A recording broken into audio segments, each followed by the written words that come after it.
मेरे प्रिय मित्रों, आइए स्वाध्याय के 40वीं ज्योतिष के 30वीं पाठशाला में आइए प्रवेश करें। 22 अक्टूबर 2020 डे 40 JY 30 JY 102 जन्म कुंडली निर्माण खंड 5 दशा साधन इकाई तीसरी। आइए प्रवेश करें। जैसा कि हम जानते हैं, यहाँ पर उत्तराखंड मुक्त विश्वविद्यालय के पाठ्यक्रम के तहत यहाँ पर हम चर्चा कर रहे हैं। उत्तराखंड मुक्त विश्वविद्यालय के स्नातक प्रथम वर्ष के प्रथम प्रश्न पत्र को हमने समझने का प्रयास पिछली पाठशाला में किया है। प्रथम प्रश्न पत्र जिसको उत्तराखंड मुक्त विश्वविद्यालय व्यक्त करता है, जिसका कोड है JY 101 ब्रह्मांड एवं काल, ये हमने समझने का प्रयास किया। उसके बाद हम द्वितीय प्रश्न पत्र स्नातक प्रथम वर्ष के ज्योतिष विषय के द्वितीय प्रश्न पत्र JY 102 जन्म कुंडली निर्माण को समझने का हम यहाँ पर प्रयास कर रहे हैं, जिसके अंतर्गत हमने खंड 4 हमने समझ लिया है। 4 खंड को हम देख चुके हैं। 5वें खंड में हम प्रवेश किए हुए हैं।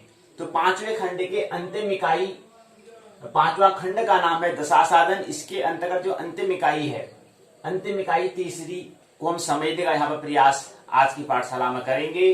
तृतीय इकाई का नाम है योगिनी दशा एवं अंतर साधन। इसके अंतर्गत हम योगिनी दशा क्या होता है, अंतर साधन क्या है, इसको समझने का हम प्रयास आज की पाठशाला में करेंगे। लेकिन उससे पहले हमें ये बात स्मरण रहना चाहिए कि हम यहाँ पर पाठशाला की, हमारे यहाँ पर जो पाठशाला होती है 2 भागों में होती है। पहला भाग है पाठ्यचर्या करिकुलम, जिसको आंग्ल भाषा में कहते हैं, और इसका मतलब होता है प्रश्न उत्तर चर्चा। जहां पर प्रश्न पूछे जाएंगे उसका उत्तर यहाँ पर दिया जाता है, या कोई हमारे मन में जो प्रश्न होते हैं उसका हल यहाँ पर उत्तर दिया जाता है। इसलिए इसको हम प्रश्नोत्तर चर्चा हम यहाँ पर इसको कहते हैं। दूसरा भाग जो होता है पाठ्यक्रम होता है, सिलेबस आंग्ल भाषा में इसको कहते हैं, सिलेबस होता है। और इसको सिलेबस का मतलब होता है पाठ्य चर्चा। जो पाठ होंगे, जो विश्वविद्यालय के संस्थान के द्वारा जो निर्धारित किया जाता है, पाठ्यक्रम तैयार किया जाता है, उस पर उनके पाठों पर हमें चर्चा करनी होती है। इसीलिए इसको भाग 2 में पाठ्य चर्चा इसका नाम दिया है। पाठ्य चर्चा मतलब पाठों पर चर्चा करना। तो आइए पाठ्यचर्या, पाठशाला का पहला भाग, पाठशाला का जो पहला भाग पाठ्यचर्या है, उसको समझने का प्रयास आइए आज की पाठशाला में करते हैं।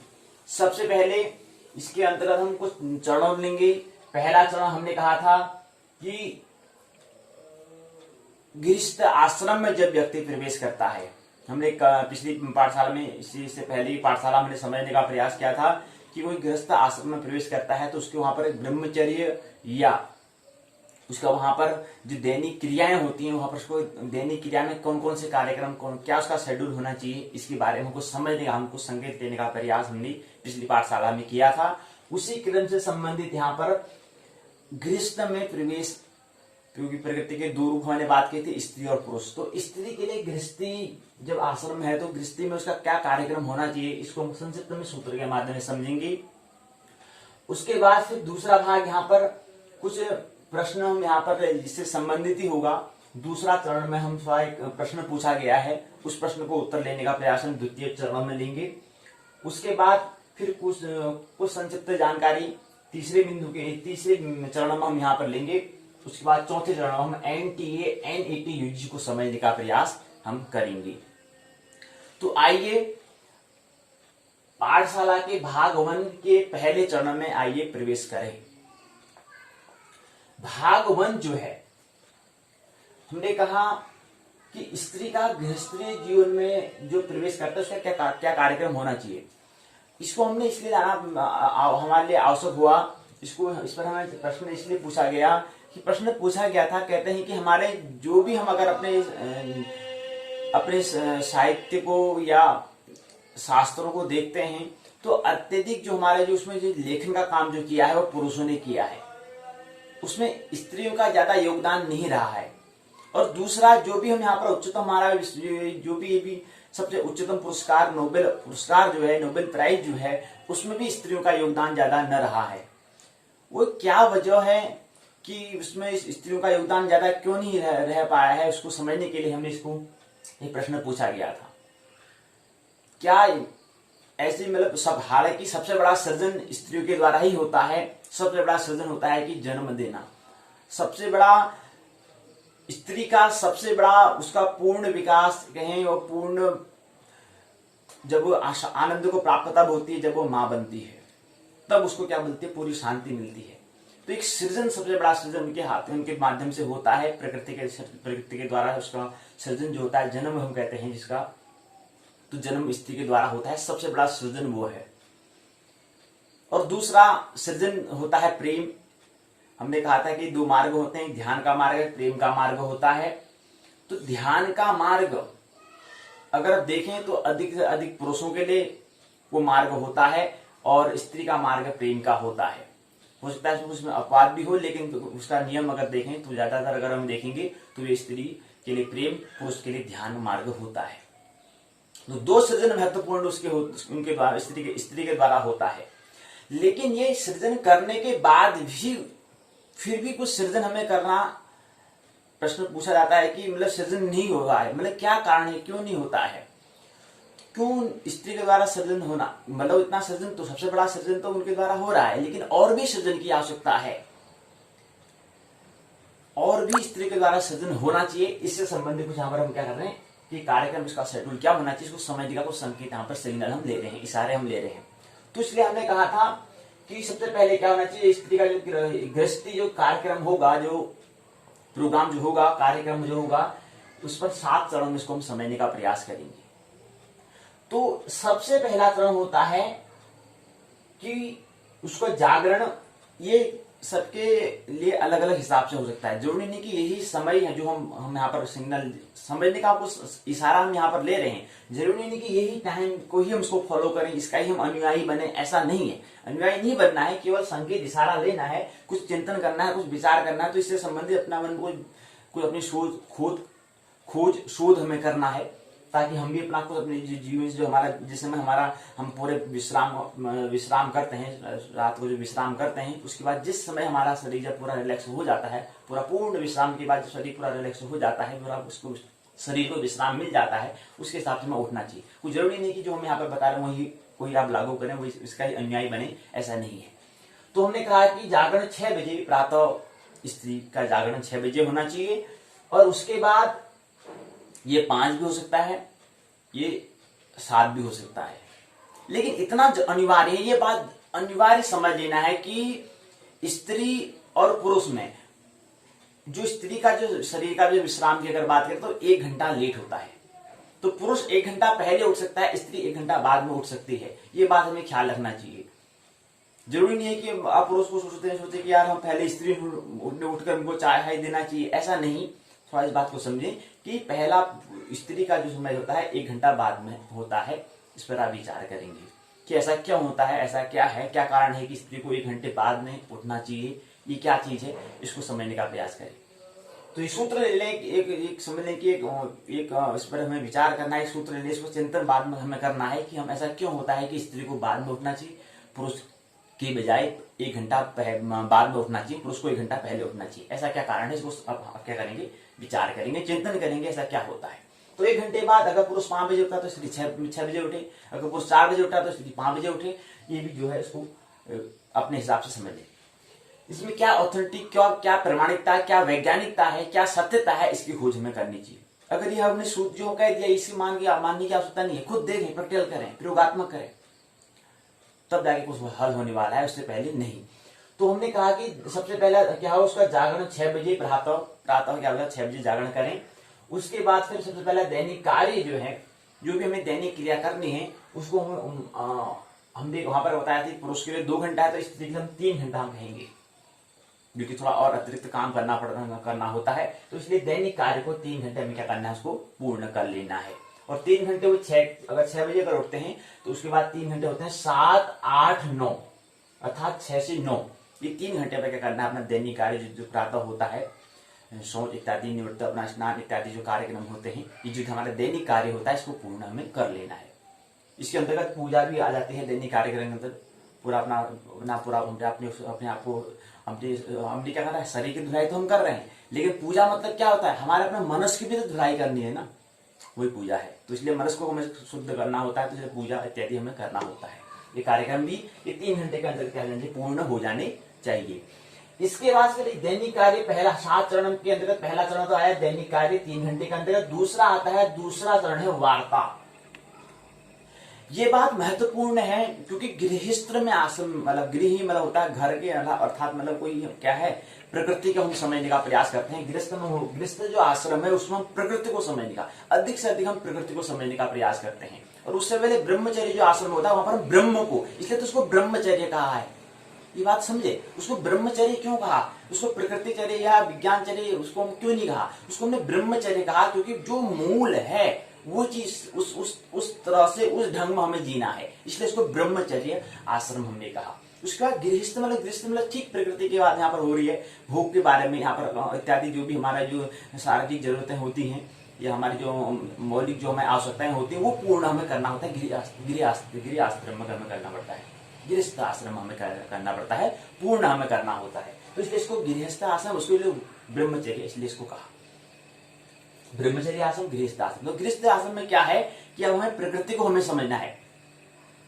और ठीक पहले 25 साल जो हमारा वक्त था और ब्रह्मचर्य को समझा, ब्रह्मचर्य का ढंग अगर हम जिसमें ब्रह्मचर्य आश्रम में थे उस समय जो हमने प्रकृति का अनुभव किया, उसमें ब्रह्म का जो हमने अनुभव किया, यहाँ पर ब्रह्म का अनुभव जो हमने किया उसके बाद आप प्रकृति का अनुभव में गृहस्थ आश्रम में करना है। तो हमें देखना है कि आनंद किस में ज्यादा मिलता है, कि ब्रह्मचर्य आश्रम में मिलता है कि गृहस्थ आश्रम में मिलता है। ये हमें क्या करनी, खोज करनी होती है, ये हमें शोध करना होता है। अभी यहाँ पर हम एनटीए नेट के यहाँ पर हम शोध के बारे में बात करते हैं, तो यही तो शोध करना है।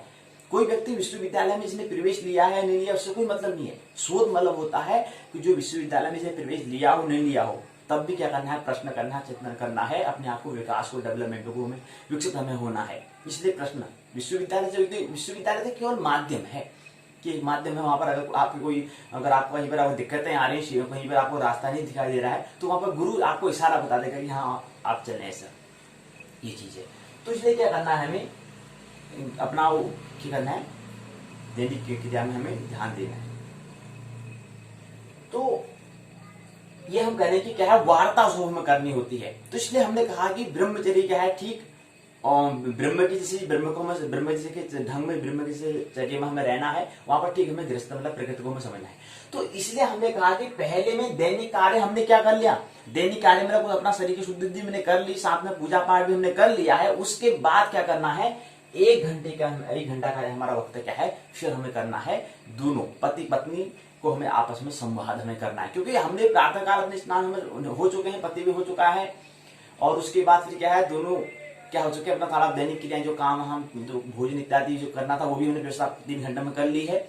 उसके बाद हमें क्या करना होता है कि आज के दिन में हमें क्या करना है, इसके बारे में प्लानिंग हमें करनी होगी, योजना हमें बनानी है कि हम क्या कर रहे हैं, कुछ कर रहे हैं नहीं कर रहे हैं, कुछ मतलब प्रकृति में कुछ योगदान हो रहा है नहीं हो रहा है। इसलिए कुछ हमें 1 घंटे मीटिंग करनी होती, बैठक करनी होती, चर्चा हमें करनी होती है। क्योंकि इन 2 स्त्री की जब विवाह होता है, गृहस्थ आश्रम को भी थोड़ा समझने का प्रयास करें।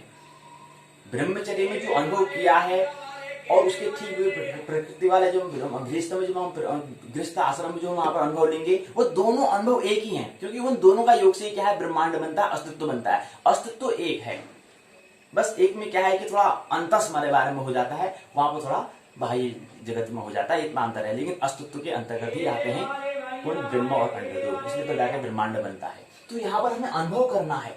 तो वहां पर हमें आज दैनिक क्रियाएं हमने क्या करनी है, आज हम क्या करेंगे, इसके बारे में 1 घंटे मीटिंग होने करनी है। क्यों महत्वपूर्ण हम कह रहे हैं, क्योंकि यहाँ पर जो पति पत्नी यहाँ से ही क्या आती है, एक नई पीढ़ी का जन्म होता है। इन तो जो पति पत्नी क्या कर रहा है, क्या कर रहे हैं, इन पर निर्भर करेगा आने वाली पीढ़ी।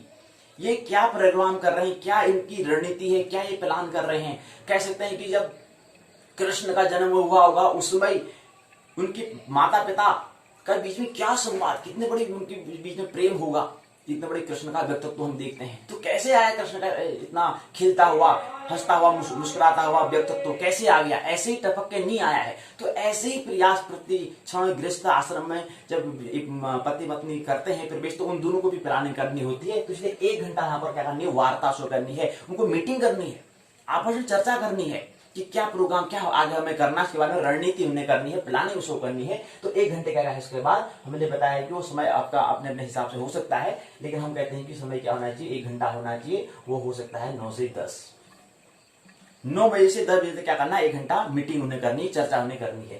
तो ये दूसरा चरण आता है वार्ता, कम्युनिकेशन, संवाद, जिसे कृष्ण अर्जुन का संवाद होता है। और ये संवाद क्यों करना आवश्यक है? इसलिए आवश्यक है क्योंकि पुरुष का प्रतिफलन स्त्री और स्त्री का प्रतिफलन क्या है, पुरुष। अर्थात क्या है, पुरुष, आपने कभी गौर किया होगा, धर्म जो होता है वो स्त्री का प्रतीक होता है। मतलब धर्म जो है वो, उसके लिए हमें हृदय की आवश्यकता होती है। अगर विज्ञान को समझना है तो हमें बुद्धि की आवश्यकता होती है।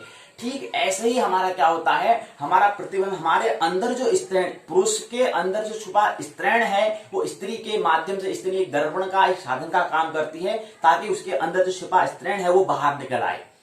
ऐसे ही पुरुष के अंदर, हमने बात कहा स्त्री को बाहर निकाले, स्त्री क्या करती है, साधन बन सकती है। ऐसे स्त्री के अंदर जो पौरुष है उसे बाहर निकालने का काम, साधन का काम कौन कर सकता है, पुरुष कर सकता है।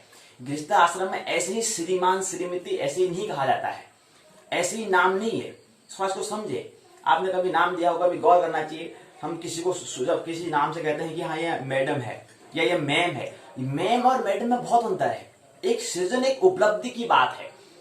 किसी व्यक्ति को हम अगर लड़की है, कोई जा रही है, उसको अगर उसने विवाह अभी नहीं किया है तो उसको मैम कह सकते हैं, उसको महोदया कह सकते हैं, या पुरुष है तो उसको महोदय हम कहेंगे। लेकिन जैसे ही विवाह बंधन में, विवाह जो हम बता रहे हैं, विवाह हो जाता है, उसके बाद को हम फिर हम मैडम कहते हैं, क्या कहते हैं, महाशया कहते हैं। तो एक मतलब एक उपलब्धि है, मतलब एक चरण के बाद कुछ आगे विकास उन्होंने कुछ कर लिया है, कुछ अपने आगे उन्हें विकास के चरण में आगे सीढ़ी कुछ उन्हें पार कर ली है। इसलिए उसको हम मैम और मैडम का ये थोड़ा भेद को भी समझे। हम क्यों, कौन से शब्द हम प्रयोग में लाते हैं, ये भी महत्वपूर्ण होता है। इसको हम सूत्र दे, श्रीमान और श्रीमती, ये वो श्री क्या होता है, श्री को भी साथ समझने का प्रयास करें। तो ये सब, ये सारी चर्चाएं, जो भी प्रश्न हो वो क्या करना चाहिए, 1 घंटा वार्ता करना चाहिए, अनिवार्य है। क्योंकि यहीं से क्या आने वाली है, आगे नई पीढ़ी आने वाली है। ऐसे ही प्रत्येक जो गृहस्थ में, आश्रम में जो प्रवेश कर रहे हुए जो दंपति हैं, उन्हें ये पूरा ख्याल करना चाहिए। और चूंकि हमारा विषय ज्योतिष है, हमें तो वहीं से लेना पड़ेगा, क्योंकि हमें क्या करना है, ज्योतिष में आगे जो भविष्य जो व्यक्ति का ही क्या करना है, उसके अंदर जो बीज है उसकी हमें खोज करनी है, उसकी हमें शोध करना है। इसलिए भी हम यहाँ पर एनटीए शोध में समझेंगे। तो यही शोध अभी से प्रारंभ हमें करना है, हमारी ड्यूटी तो बन जाती है। तो इसलिए हमारा काम है कहना, और करना आपके ऊपर बात है। हमारा काम है कहना, हमारा बात है कि आपको इशारा दे देना कि ये चीज ऐसा होना चाहिए। जो सिग्नल हमें मिल रहे हैं, वो जो हमें अनुभव हमको मिल रहा है, वो साझा हमें कर देना है। अपने पास कुछ भी नहीं रखना है, ये हमें स्मरण रहना चाहिए। इस बात को हम ख्याल में रखते हुए तुरंत दान कर रहे हैं, तुरंत उसको कर रहे हैं, सौंप रहे हैं। अब सौंप दिया इस जीवन का सब भार तुम्हारी हाथों में है, जीत तुम्हारे हाथों में और हार तुम्हारे हाथों में। तुम हो एक अगोचर सबके प्राणपति, तन मन धन सब है तेरा, स्वामी सब कुछ है तेरा। तेरा तुझे को अर्पण, प्रभु का प्रभु को समर्पण, क्या लागे मेरा। ओम जय जगदीश हरि। तो मतलब हम ये कह रहे हैं कि आपस में संवाद इसलिए करना है क्योंकि धर्म की जो अनुभूति होगी वहां पर हमें हृदय की आवश्यकता होगी, अर्थात स्त्री के जैसे चित्त है, जैसा उनका विचार चलता है, ऐसे हमें आवश्यकता होती है।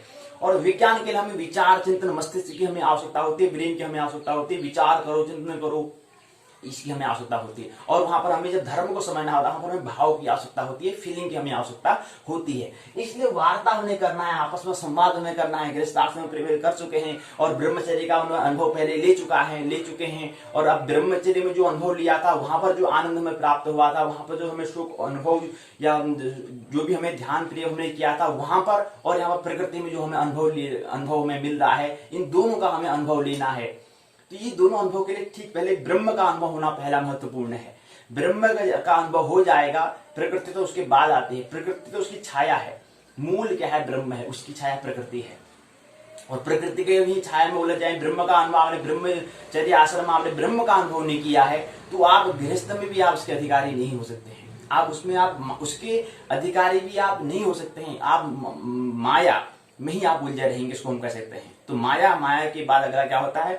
पहले ब्रह्म। तो महत्वपूर्ण मतलब क्या? मूल बात हमें जो है, मूल मतलब जो प्रकृति में जो ब्रह्म है, वो अगर हमें समझ में आ जाए, उसके बाद हमें पता तो माया में भी अगर हम अगर प्रवेश करेंगे, तो वहां पर वो माया हमारी छाया बनकर रहेगी, हमारे पीछे चलेगी, हमसे आगे नहीं, हम उसके आगे नहीं, हम उसके पीछे नहीं चलेंगे, वो हमारे पीछे चलेंगे, क्योंकि आप मालिक कौन है? हम हैं। ये स्मरण रहना चाहिए। तो इसलिए वार्ता, कम्युनिकेशन, संवाद करना बहुत महत्वपूर्ण है। क्यों? क्योंकि स्त्री को पुरुष के अंदर जो पौरुषता है उसका ख्याल के लिए वो प्रतिबिंब एक दर्पण का काम करता है, एक मिरर का काम करेगा। और ऐसे ही स्त्री के अंदर स्टैंडता का काम क्या करता है, ऐसे ही पुरुष के अंदर मतलब क्या है? एक चीज, दो चीज समझो। आपने जो हमने अर्ध नारेश्वर आपने देखा होगा, तो शिव जी के दो मतलब एक आधे पार्वती का आधे शिव का शरीर होता है, आपने ख्याल किया होगा। तो स्मरण रहना चाहिए कि वो क्या दिखाता है, वो क्या शो करता है, और हम क्या देखते हैं उससे, हम क्या उसे सीख रहे हैं, क्या उसे लर्निंग ले रहे हैं। तो एक पुरुष के अंदर, उसके अंदर उसका पुरुष भी छुपा हो, पुरुष तो बाहर दिख रहा है, उसके अंदर उसकी स्थिरता भी है। उन दोनों का योग, अर्थात धर्म, अगर स्थिरता नहीं होगी तो धर्म का तो अनुभव ले नहीं पाएगा, भाव का तो अनुभव ले ही नहीं पाएगा। तो एक उभारने का काम जिसके अंदर, उसके बाद फिर आगे गृहस्थ आके आप फिर वानप्रस्थ आता है। वानप्रस्थ के बाद मतलब जो हमने ब्रह्मचर्य में जो अनुभव किया है, उसके बाद गृहस्थ में जो हम आपस में जो हमने अनुभव किया था, विज्ञान के तल पर प्रकृति हमने जो समझा था, उसके अलावा उसमें तैयारी, उन दोनों की अब तैयारी हमें करनी। जो हमने ब्रह्मचर्य में जो अनुभव लिया था और जो गृहस्थ में हमने जो अनुभव लिया, इन दोनों पर हमें क्या करना, अब किसमें ज्यादा, यहाँ पर हमें क्या करना, उसको तोलना है, किसमें ज्यादा अनुभव मिलता है, वही वानप्रस्थ कहलाता है। और जहां पर जिसमें रस ज्यादा मिलेगा, फिर वो संन्यास वाली स्थिति में हमें पहुंच जाना है। जहां पर हमें ज्यादा रस मिल रहा होगा, उसको हमें फिर क्या करना है, ग्रहण कर लेना है, वही संन्यास कहलाता है। और निश्चित जब हम इसको देखेंगे तो ब्रह्मचर्य वाला जो वहां पर हमें आनंद मिल रहा था, वह गृहस्थ में उतना नहीं मिल रहा होगा। इसलिए फिर उन दोनों के जब आपस में दोनों का जब हम निचोड़, उसका पूरा जब क्या करेंगे, निचोड़ करेंगे, रस निकालेंगे, तो सबसे जो रस आता है, वो रस को हमें क्या करना है, फिर संन्यास हमें लेना है। फिर वहां पर हमें क्या होना है, आत्मरमण। तो वहां पर हम फिर जिसमें फिर, और दूसरी बात है कि मृत्यु का कोई फिक्स समय है नहीं, किसी समय भी आ रही है। मृत्यु तो निरंतर घटना चली रही है, लेकिन घटना किस समय पूर्ण होगी उसका निश्चित समय नहीं है। मृत्यु तो क्षण क्षण में हो रहा है, प्रति क्षण कुछ न कुछ मिट रहा है, कुछ न कुछ बन रहा है, ये तो चल ही रहा है। लेकिन एक हमारा जो घटना पूरी, मृत्यु जब घटना पूरी होती है, वो किस समय होगी उसका निश्चित भी ठीक समय नहीं है। तो इसलिए तैयारी हमारे क्षण क्षण में रहनी चाहिए। किसी समय भी हम तैयार हो तो आई एम रेडी, हम कह सकते हैं। परमात्मा से कहें, परमात्मा आपने भेजा है, हम तैयार हैं। किसी समय भी आप करो, घटना पूरी करो, हम तैयार हैं, हम तो घटना का ही इंतजार कर रहे हैं। तो ऐसा हमें तैयारी हमें करना है। तो कैसे करेंगे वो हमें पहले ब्रह्मचर्य जो हम कह रहे हैं वहां पर हमने जो अनुभव लिया होगा, उसके बाद फिर गृहस्थ में अनुभव लिया होगा, उसके बाद फिर हमारा वानप्रस्थ में जो हमारी तैयारी हमने प्रिपरेशन जो हमने पूरी कर रखी है, वहां पर हमने दोनों का अनुभव क्या था। हाँ यार, मैं इतने साल से 25 साल से गृहस्थ आश्रम में देख रहा हूँ कि यार अभी तक पूरे मन की वासनाएं पूरी नहीं हुई है, ये तो वासना दुष्पुर लग रही है। बुद्ध जो कहते हैं वो सूत्र बिल्कुल ठीक जैसा लग रहा है। तो यार यहाँ पर तो पूरा होने वाला नहीं। अब तैयारी क्या करनी है, थोड़ा ब्रह्मचर्य, हाँ थोड़ा जब ब्रह्मचर्य आश्रम में था वहां पर थोड़ा अच्छा अनुभव हो रहा था यार। वहां पर अकेला अकेला में जब ध्यान में बैठता था, प्रेम करता था, वहां पर एक अलग ही अनुभव था। अच्छा, इसका मतलब हाँ यार, इसमें तो ये, अच्छा यही माया है, अच्छा इसका ही नाम माया कहते हैं। क्योंकि दुष्पुर है, अभी एक कार की इच्छा कर रहा था, अब दूसरी कार की इच्छा हो रही है, तो ये इसका कहीं अंदर दिखाई नहीं दे रहा है। तो इसलिए एक काम करते हैं यार, यहाँ से कुछ ठीक नहीं था, वानप्रस्थ आश्रम में प्रवेश कर लेते हैं। अब यहाँ पर थोड़ा बहुत यहाँ पर इसमें ज्यादा कम ब्रह्मचर्य में जो अनुभव ज्यादा लिया था उसमें ज्यादा ध्यान देंगे, इसमें थोड़ा कम ध्यान देंगे। क्योंकि अभी यहाँ पर थोड़ा जो बच्चे हैं थोड़ा उनको बड़े होना है, उनकी थोड़ा देखभाल करनी, वो भी एक दायित्व निभाना है। तो कुछ समय के बाद जब बड़े हो जाएंगे तब इनसे उनकी पूरी जिम्मेदारी इनको सौंप देंगे, फिर अपना क्या कर देंगे, अपना वानप्रस्थ, उसके बाद किसी संन्यास में हम प्रवेश कर जाएंगे। तो इस तरह से तैयारी होनी चाहिए। इस तरह से क्या करना है, तैयार हमें मानसिक होना है, शारीरिक तौर पर हमें तैयार उतना महत्वपूर्ण नहीं है, क्योंकि मन ही का अनुगामी शरीर होता है। इसलिए महत्वपूर्ण है कि मन की तैयारी हो जाए, मन की क्या हो, पूरी तैयारी हो, मन से पूरा क्या हो, हम रेडी रहना चाहिए। इसलिए तो शिक्षा का इतना बड़ा अस्तित्व में शिक्षा का इतना बड़ा बोलबाला है। नहीं तो शिक्षा का स्कूल में प्रवेश करने का, स्कूल में एडमिशन देने का, स्कूल में जाओ पढ़ो वाला कुछ इसका बोलबाला नहीं होता है। बोलबाला है क्योंकि हम मन से तैयार रहे। और दूसरा बोलबाला है कि जो भी हम रोग देखते हैं, हम डाइजेस्ट देखते हैं, वो अधिक से अधिक क्या होते हैं, मानसिक होते हैं। उसका भी उपचार हमें करना है, उसकी भी मनोहमी चिकित्सा करनी है, साइकोथेरेपी उसको हमें करनी है। इसलिए शिक्षा का क्या है, बोलबाला है। इसलिए शिक्षा का जीवन में बहुत महत्व है, ये हमें ख्याल रहना चाहिए, इसका हमें स्मरण रहना चाहिए। तो आइए हम यहाँ पर कर रहे थे कि स्त्री का जो गृहस्थी आश्रम है, स्त्री का हम यहाँ पर स्त्री से मतलब नहीं, स्त्रैणता मतलब धर्म से यहाँ पर हम बात कर रहे हैं। स्त्री का मतलब वो स्त्री से वो नहीं, लेकिन एक व्यक्ति के अंदर जो स्त्रैणता है, एक स्त्री के अंदर जो पौरुषता है, उसकी हमने जिक्र करी थी। तो इसलिए पिछली पाठशाला हमने पौरुषता के बारे में बात कर ली थी, क्योंकि विज्ञान का भी जन्म देना है। और दूसरा आज स्त्री के बारे में बात कर रहे हैं, तो यहाँ पर हम धर्म की हम बात कर रहे हैं, धर्म का भी जन्म देना है। और इन दोनों के योग से क्या होगा, फिर अध्यात्म का क्या होगा, सृजन हो पाएगा। इन दोनों के योग, इन दोनों के मिलन से क्या होगा, तब जाके अध्यात्म का सृजन होता है। ये स्मरण रहना चाहिए। तो हमने बताया दैनिक कार्यक्रम में पहला चरण बताया, दैनिक कार्यक्रम 3 घंटे में पूर्ण हो जाएगा। उसके बाद द्वितीय जो चरण है वह है वार्ता, कम्युनिकेशन, संवाद करना है, वह है 9 से 10 1 घंटे का। उसके बाद तीसरा चरण आता है स्वाध्याय। अब यहाँ पर हम स्त्री अर्थात धर्म की हम यहाँ पर बात कर रहे हैं। तो स्त्री को क्या करना है, स्वाध्याय करना है। हम देख रहे थे कि यहाँ पर जो भी हम अपने शास्त्रों को देखते हैं, वहां पर क्या है, पुरुष ने उसको लिखा है। अधिक से अधिक क्या वहां पर योगदान पुरुषों का रहा है। और अभी आधुनिक समय भी अगर देखते हैं तो यहाँ पर विज्ञान के में देखते हैं, नोबेल पुरस्कार में देखते हैं, तो वहां पर भी पुरुषों का ज्यादा नाम आता है, स्त्रियों का नाम कम आता है। लेकिन यहाँ पर स्वाध्याय ये बताता है कि यहाँ पर स्त्री के अंदर जो उसका कौशल है, उसका हुनर निकालने के लिए उसको कुछ समय और देना चाहिए। घर का काम उसको करना है, लेकिन उसके अलावा भी कुछ समय उसको देना है। वो समय स्वाध्याय का समय 4 घंटे, 4 घंटे कम से कम 4 घंटे देना है। जिसको सृजन, जिसको शिक्षा क्षेत्र में क्रांति लानी है, उसके लिए है। और उसके लिए तो कुछ ज्यादा नियम काम बंद करते नहीं है। अगर उसको लगे ठीक, नहीं लगे तो भी ठीक, लेकिन जिसको वाकई में भी शिक्षा क्षेत्र में क्रांति लानी है, उसको निश्चित करना चाहिए 4 घंटे का स्वाध्याय। वो हो सकता है 11, 12, 1, 2 हो सकता है। ये 4 घंटे में क्या करना है, स्वाध्याय करना है। उसके बाद तृतीय चरण पूर्ण होता है। चौथा चरण है गृहिणी, जो घर का काम जो करना है उसको क्या करना है, 6 घंटे में पूरा कर लेना है। वो 3, 4, 5, 6, 7, 8 में क्या करना है, अपना घर का काम निपटा लेना है, उसे पूर्ण कर लेना है। उसके बाद अगला भी चौथा चरण पूरा होता है। 5वां चरण है स्वयं को फिर 1 घंटा देना है। ये तो स्वाध्याय मतलब जो उनके अंदर जो हुनर था, जो बीच फिजूल की बातें वहां पर समय नहीं करना है, फिजूल की गपशप में समय को व्यतीत नहीं करना है। ये इसमें रहते हुए 4 घंटे कुछ अपना स्वाध्याय। अब स्वाध्याय में कुछ भी आ सकता है, जो उनको अपना हो सकता है गाना अच्छा लगता है तो गाना ही बाहर निकाले, उसमें लग जाए। कुछ कला अपने अंदर जो है, आर्ट जो अपना कौशल हुनर है, उसको बाहर निकाले। ऐसे फोटो कॉपी टू कॉपी किसी का वो बनने से काम नहीं चलने वाला है, और फिजूल की गपशप मारने से काम बनने वाला नहीं है, क्योंकि कुछ तो सृजन करना पड़ेगा, कुछ तो अनुभव लेना पड़ेगा। इसलिए 4 घंटे में स्वाध्याय, 6 घंटे में ग्रहण का काम कर लें। हो सकता है कम ज्यादा भी कोई 2 घंटा कर ले स्वाध्याय। हो सकता है यहाँ पर 8 घंटे को काम करने में टाइम लगता हो, लेकिन 8 घंटे हो जाएंगे तो यहाँ 2 घंटा कम हो जाएगा। तो इसमें थोड़ा बैलेंस बना लेना है। उसके बाद 1 घंटे फिर अपने आप को देना है ध्यान में, प्रेम में। 1 घंटा तो कोई भी, सभी के लिए अनिवार्य है, चाहे वो स्त्री हो चाहे पुरुष हो, सभी के लिए 1 घंटा अनिवार्य अपने आप को देना है। क्यों? क्योंकि अकेले आना है, अकेले जाना है, इसलिए ज्यादा भीड़ में अपने आप को नहीं भरना है। इसलिए दूसरे का दिया हुआ जो कॉम्प्लीमेंट, जो तारीफ है, उस तारीफ में नहीं जीना है। अपने अंदर जो अभिमान हमें आना चाहिए। अभिमान होता है, एक तो मान होता है, मान प्रतिष्ठा किसी के द्वारा दिया हुआ होता है, जो उधार होता है। उस उधार से काम होने वाला नहीं है। अपने अंदर से अभिमान आना चाहिए, अर्थात स्वाभिमान उसको हम कह सकते हैं। तो अभिमान होना चाहिए, अपने अंदर से फीलिंग आनी चाहिए, हाँ यार वाकई में कुछ अपने मनुष्य जीवन जो मिला है। और हमने कहा था कि मनुष्य जीवन मिला अर्थात हम शिक्षक खुद हैं। सभी प्रत्येक व्यक्ति जिनको मनुष्य जीवन मिला है वह शिक्षक है। शिक्षक से आगे गुरु की यात्रा, सदगुरु की यात्रा, परम गुरु की यात्रा ये करनी होती है। कौन व्यक्ति इसमें कर पाता है, ये तो व्यक्ति अपने जब मूल्यांकन करेगा तभी इसको समझ में आएगा। तो इसलिए क्या है, प्रत्येक व्यक्ति शिक्षक है, ये हम बताने का प्रयास यहाँ पर कर रहे हैं। तो स्वयं को 1 घंटा देना है, ध्यान, प्रेम या कोई भी संगीत जो भी सुने, जो उनको अच्छा लगता है उस पर क्या करना है, 1 घंटा योगदान देना है। तो ये 5वां चरण हमने बताया। 6वां चरण है कि फिर क्या है, हमने बताया कि क्या है, गृहस्थ आश्रम में है। यहाँ पर तो भोग की यानी प्रकृति की हम यहाँ पर बात करेंगे।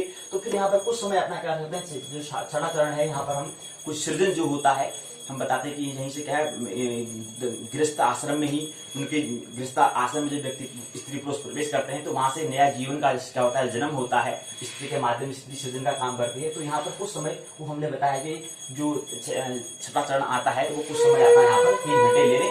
वो हो सकता है हमारा 10, 11, 12 घंटा हो सकता है, और स्वयं को समय देने का समय हो सकता है रात्रि 9 बजे, जो भी है अपने समय के हिसाब से 1 घंटा देना है। तो हम यहाँ पर हमारे हिसाब से 9 बजे हम कह रहे हैं, आपने अपने हिसाब से क्या करना है, शोध करना है, खोज करने की तो हमारा समय कौन सा हमारे लिए ठीक बैठेगा वो आप खुद चिंतन करें। उसके बाद 3 घंटे क्या है, हमने बता दिया कि यहाँ पे प्रकृति को समझना है, प्रकृति का रहस्य, प्रकृति के भूख के बारे में समझना है। खाना खा रहे हैं तो उसको होशपूर्वक खाना है, इसमें क्या रस आ रहा नहीं आ रहा है, कौन खा रहा है, खाने वाला कौन है, मैं तो देखने वाला हूँ, इसमें स्वाद आ रहा नहीं। तो ये भूख के मतलब प्रकृति को समझना है, ये हमारे बताया कि 3 घंटे में समझना है। उसके बाद फिर 7 घंटे क्या है, विश्राम का। 7वां चरण जो है विश्राम का है। विश्राम का 6 घंटे विश्राम पर्याप्त है। हमने बताया था कि विश्राम के लिए जो सबसे पहले जो कोई बच्चा जन्म लेता है, माँ के गर्भ में होता है, पूरे 23-24 घंटे जन्म ले रहा होता है, क्योंकि उस समय उसका कुछ काम नहीं है, वहां पर शरीर का काम ज्यादा होता है।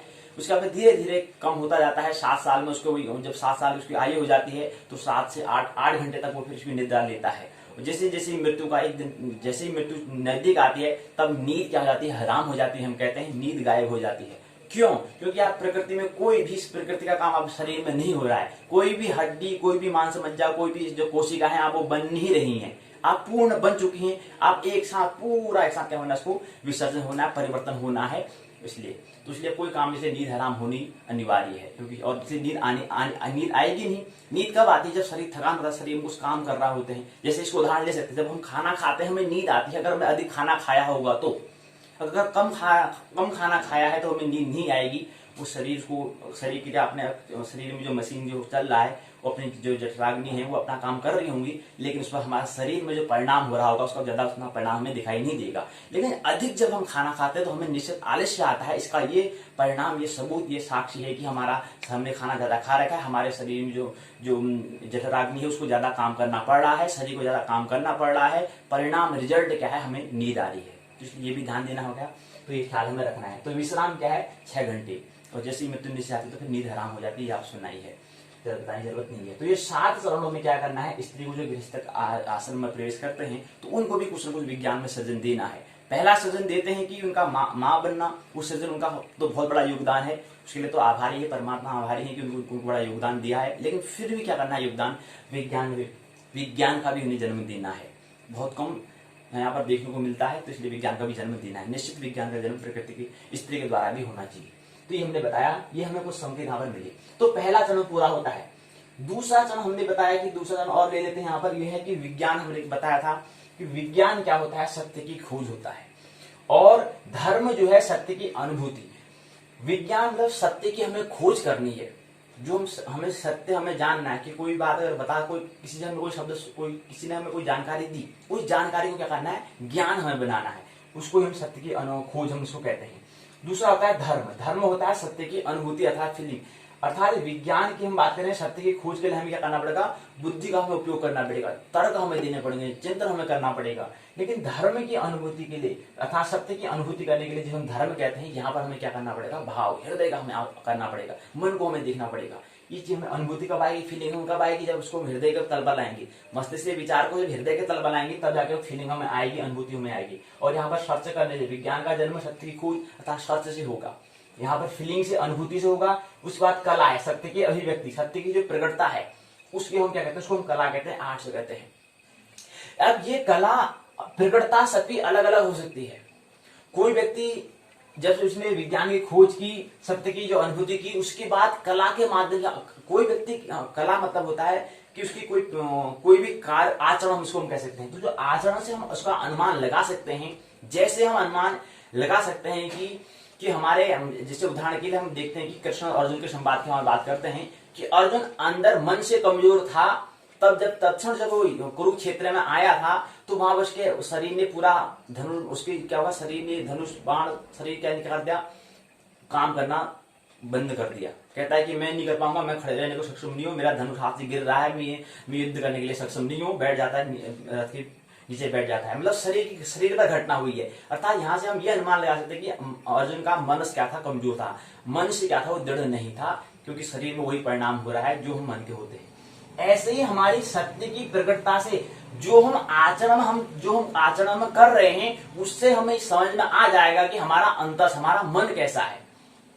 हम आचरण तो कला मतलब किसी का जो कला हम कह रहे हैं, तो कला मतलब किसी का कला सबकी अलग हो सकती है। कोई गाने में कोई अपना कला ला सकता है, कोई कलाकार हो सकता है, कोई साहित्यकार हो सकता है, कोई संगीत बजाने में निपुण हो तो संगीतकार हो जाएगा, कोई साहित्यकार, कोई आर्ट बनाने, कला बनाने में, तो ये सब अलग हो सकता है। कोई डांस करने में मतलब गाने में, कोई नृत्य करने में, ये सबकी कला अलग अलग होगी। लेकिन कला करने में उसकी कला कितने बाहर निकालेगा, उसके आचरण से हम अनुमान निकालेंगे उसकी मनस का, कि मन उसका कैसा रहा होगा।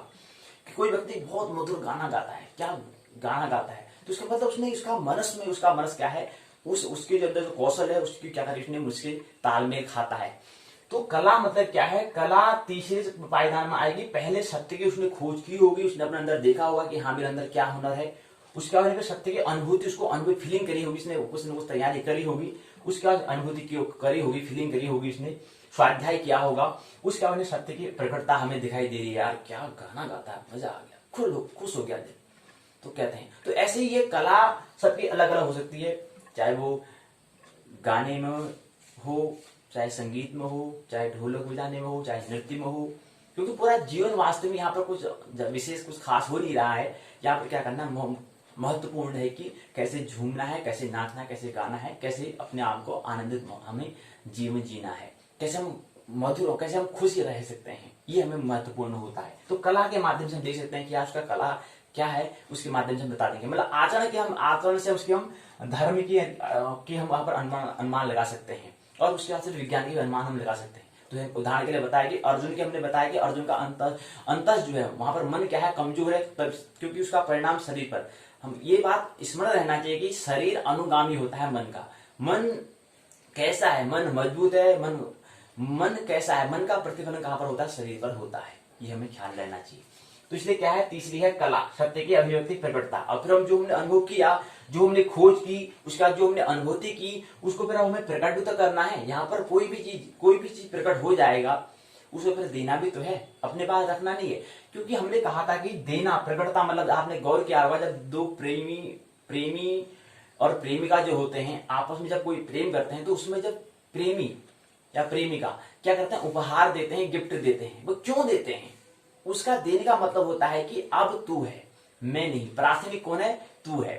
तो ऐसी कला में हम जब कोई अनुभव हम कर लेते हैं, जब हम कुछ बातें अनुभव आ जाती है, फिर वो देने की इच्छा होती है, फिर अपने पास रखने की इच्छा नहीं होती है। ऐसे ही दान का अस्तित्व में भी इसलिए इसका ही अस्तित्व में प्रकट है कि दान करना चाहिए। इसलिए कहते हैं दान करना चाहिए, किसी के द्वारा कहा गया सिद्धांत को मानना है ऐसा नहीं।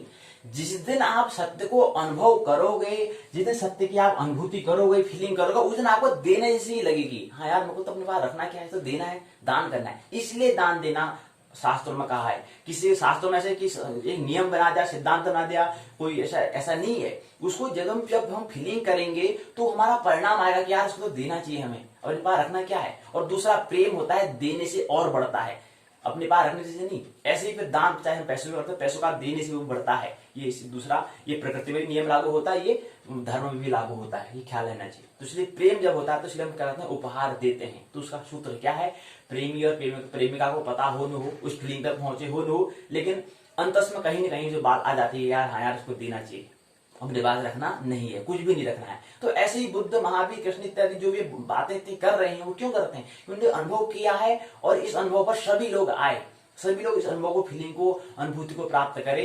इसलिए उसको क्या करता है, निरंतर वार्ता करते हैं, निरंतर बातचीत करते हैं। नहीं तो बुद्ध के बातचीत करने में और जो हम आमतौर पर बातचीत करने में कुछ ज्यादा अंतर नहीं है, उतना ही है। लेकिन बुद्ध के अनुभव में उन्होंने ब्रह्म का अनुभव उन्होंने किया है, उनको बातचीत करने में उनको बड़ा आनंद आता है। और जो हम आपस में जो गपशप मार रहे हैं, वो भी हम प्रकृति के तल मार रहे हैं, लेकिन उसमें भी हम जो व्यक्ति उसको भी मजा आ रहा है, उसका वो आनंद है। लेकिन उसके और उसके आनंद में थोड़ा विकास का अंतर है, वो थोड़ा नीचे पायदान पर है, बुद्ध थोड़ा उच्च, सर्वोच्च विकास का जो उच्च जो स्थान होता है, शिखर होता है, वहां पर है। लेकिन ले तो वो भी आनंद है। बात जब करते हैं, जब फिजूल की हम जो कह रहे हैं, फिजूल की बातें करते हैं, लेकिन उस व्यक्ति के लिए तो हमारे तो फिजूल की लग रही है, लेकिन उस व्यक्ति के लिए तो बड़ा उसमें रस आ रहा है, बड़ा आनंद आ रहा है। तो वो उस व्यक्ति के स्तर पर ठीक है उसी लिए। लेकिन हमारे लिए बुद्ध, हम जो बड़े लोग कहेंगे यार फिजूल की बातें कर रहे हैं, तो लेकिन क्या है, कहने का मतलब है कि उसको अनुभूति, रस मिलता है। तो सत्य की प्रकटता जब होगी, जब हम सत्य का क्या करेंगे, खोज करेंगे, जब सत्य की अनुभूति करेंगे, तत्क्षण हमें कला अर्थात फिर बांटने की हमें इच्छा होगी, दे देने की इच्छा होगी। उसके बाद आता है अध्यात्म, सत्य की गवाह। फिर क्या होता है कि जो भी हम सत्य हमने अनुभव किया उसकी फिर गवाह हम जब दे रहे होते हैं, कहेंगे कि कोई व्यक्ति कह रहा है तो आपने गलत किया, उसका गवाह कौन हो सकता है? मतलब कोई व्यक्ति जब चोरी करता है उसका गवाह कौन है? उसका ठीक उसकी आत्मा है, लेकिन उस आत्मा का भी उसको विस्मरण हुआ है, इसलिए उसको बातों नहीं कर पा रहा है। लेकिन जब वो सत्य की खोज, सत्य की अनुभूति और सत्य की अभिव्यक्ति मतलब प्रकटता करता है, तो अच्छा वह अध्यात्म में भी प्रवेश कर जाता है, क्योंकि वहां पर अपने कर्म का खुद वह देखने वाला होता है। क्योंकि क्या है, आत्मा का स्वभाव क्या है, दृष्टा मतलब देखना है। आत्मा क्या है, देखती है, मतलब आगे कौन से आप कर्म कर रहे हैं उसका देखने का काम कौन है, आत्मा करती है। मतलब हमारा जो हम आत्मा जिसे हम कहते हैं, सूर्य जिसे हम कहते हैं, तो आत्मा का स्वभाव दृष्टा होना है, साक्षी तथा गवाह हम कह सकते हैं। दूसरा कोई गवाह नहीं हो सकता है। हम जो भी काम कर रहे हैं उसके गवाह हम खुद हो सकते हैं। हमसे ज्यादा दूसरा व्यक्ति हमको नहीं जान सकता। ये अपने के लिए भी नियम लागू होता है, ये दूसरा व्यक्ति उसके लिए भी नियम लागू होगा। उस व्यक्ति के लिए, उस व्यक्ति को हम ज्यादा नहीं जान सकते, वो खुद अपने आप को ज्यादा, हमसे ज्यादा वो अपने आप को खुद जानता होगा। तो इस नियम को थोड़ा समझे। एक तरफ नियम नहीं है, जैसे हम कहते हैं कि मेरे से ज्यादा दूसरा व्यक्ति कोई और अब मेरे को नहीं जान सकता, मैं अपने आप को ज्यादा जान सकता हूं बजाय तुम्हारे।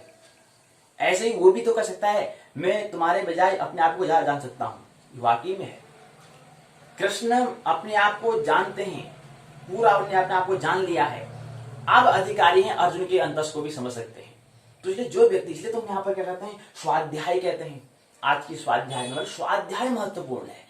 जो व्यक्ति अपना स्वाध्याय जो कर लेगा, वो फिर कोई भी अध्ययन करेगा, कोई भी अध्याय करेगा, वो उसको समझ में आ जाएगी, क्योंकि उसने स्वाध्याय पहला महत्वपूर्ण है। उसने शुरुआत पहले से करी है, उसने अपने आप को समझा है। और जिसने अपने आप को समझा कि मैं कहाँ पर हूँ, मैं क्या हूँ, क्यों हूँ, धर्म होता है कि मैं कौन हूँ, पहले जिसने स्वाध्याय कर लिया है, तो उसको फिर कोई भी दिक्कत नहीं आने वाली है। वो सब चीज को बात को समझ जाएगी, आखिर में हो क्या रहा है, अस्तित्व में, प्रकृति में क्या हो रहा है, बात को समझ जाएगा।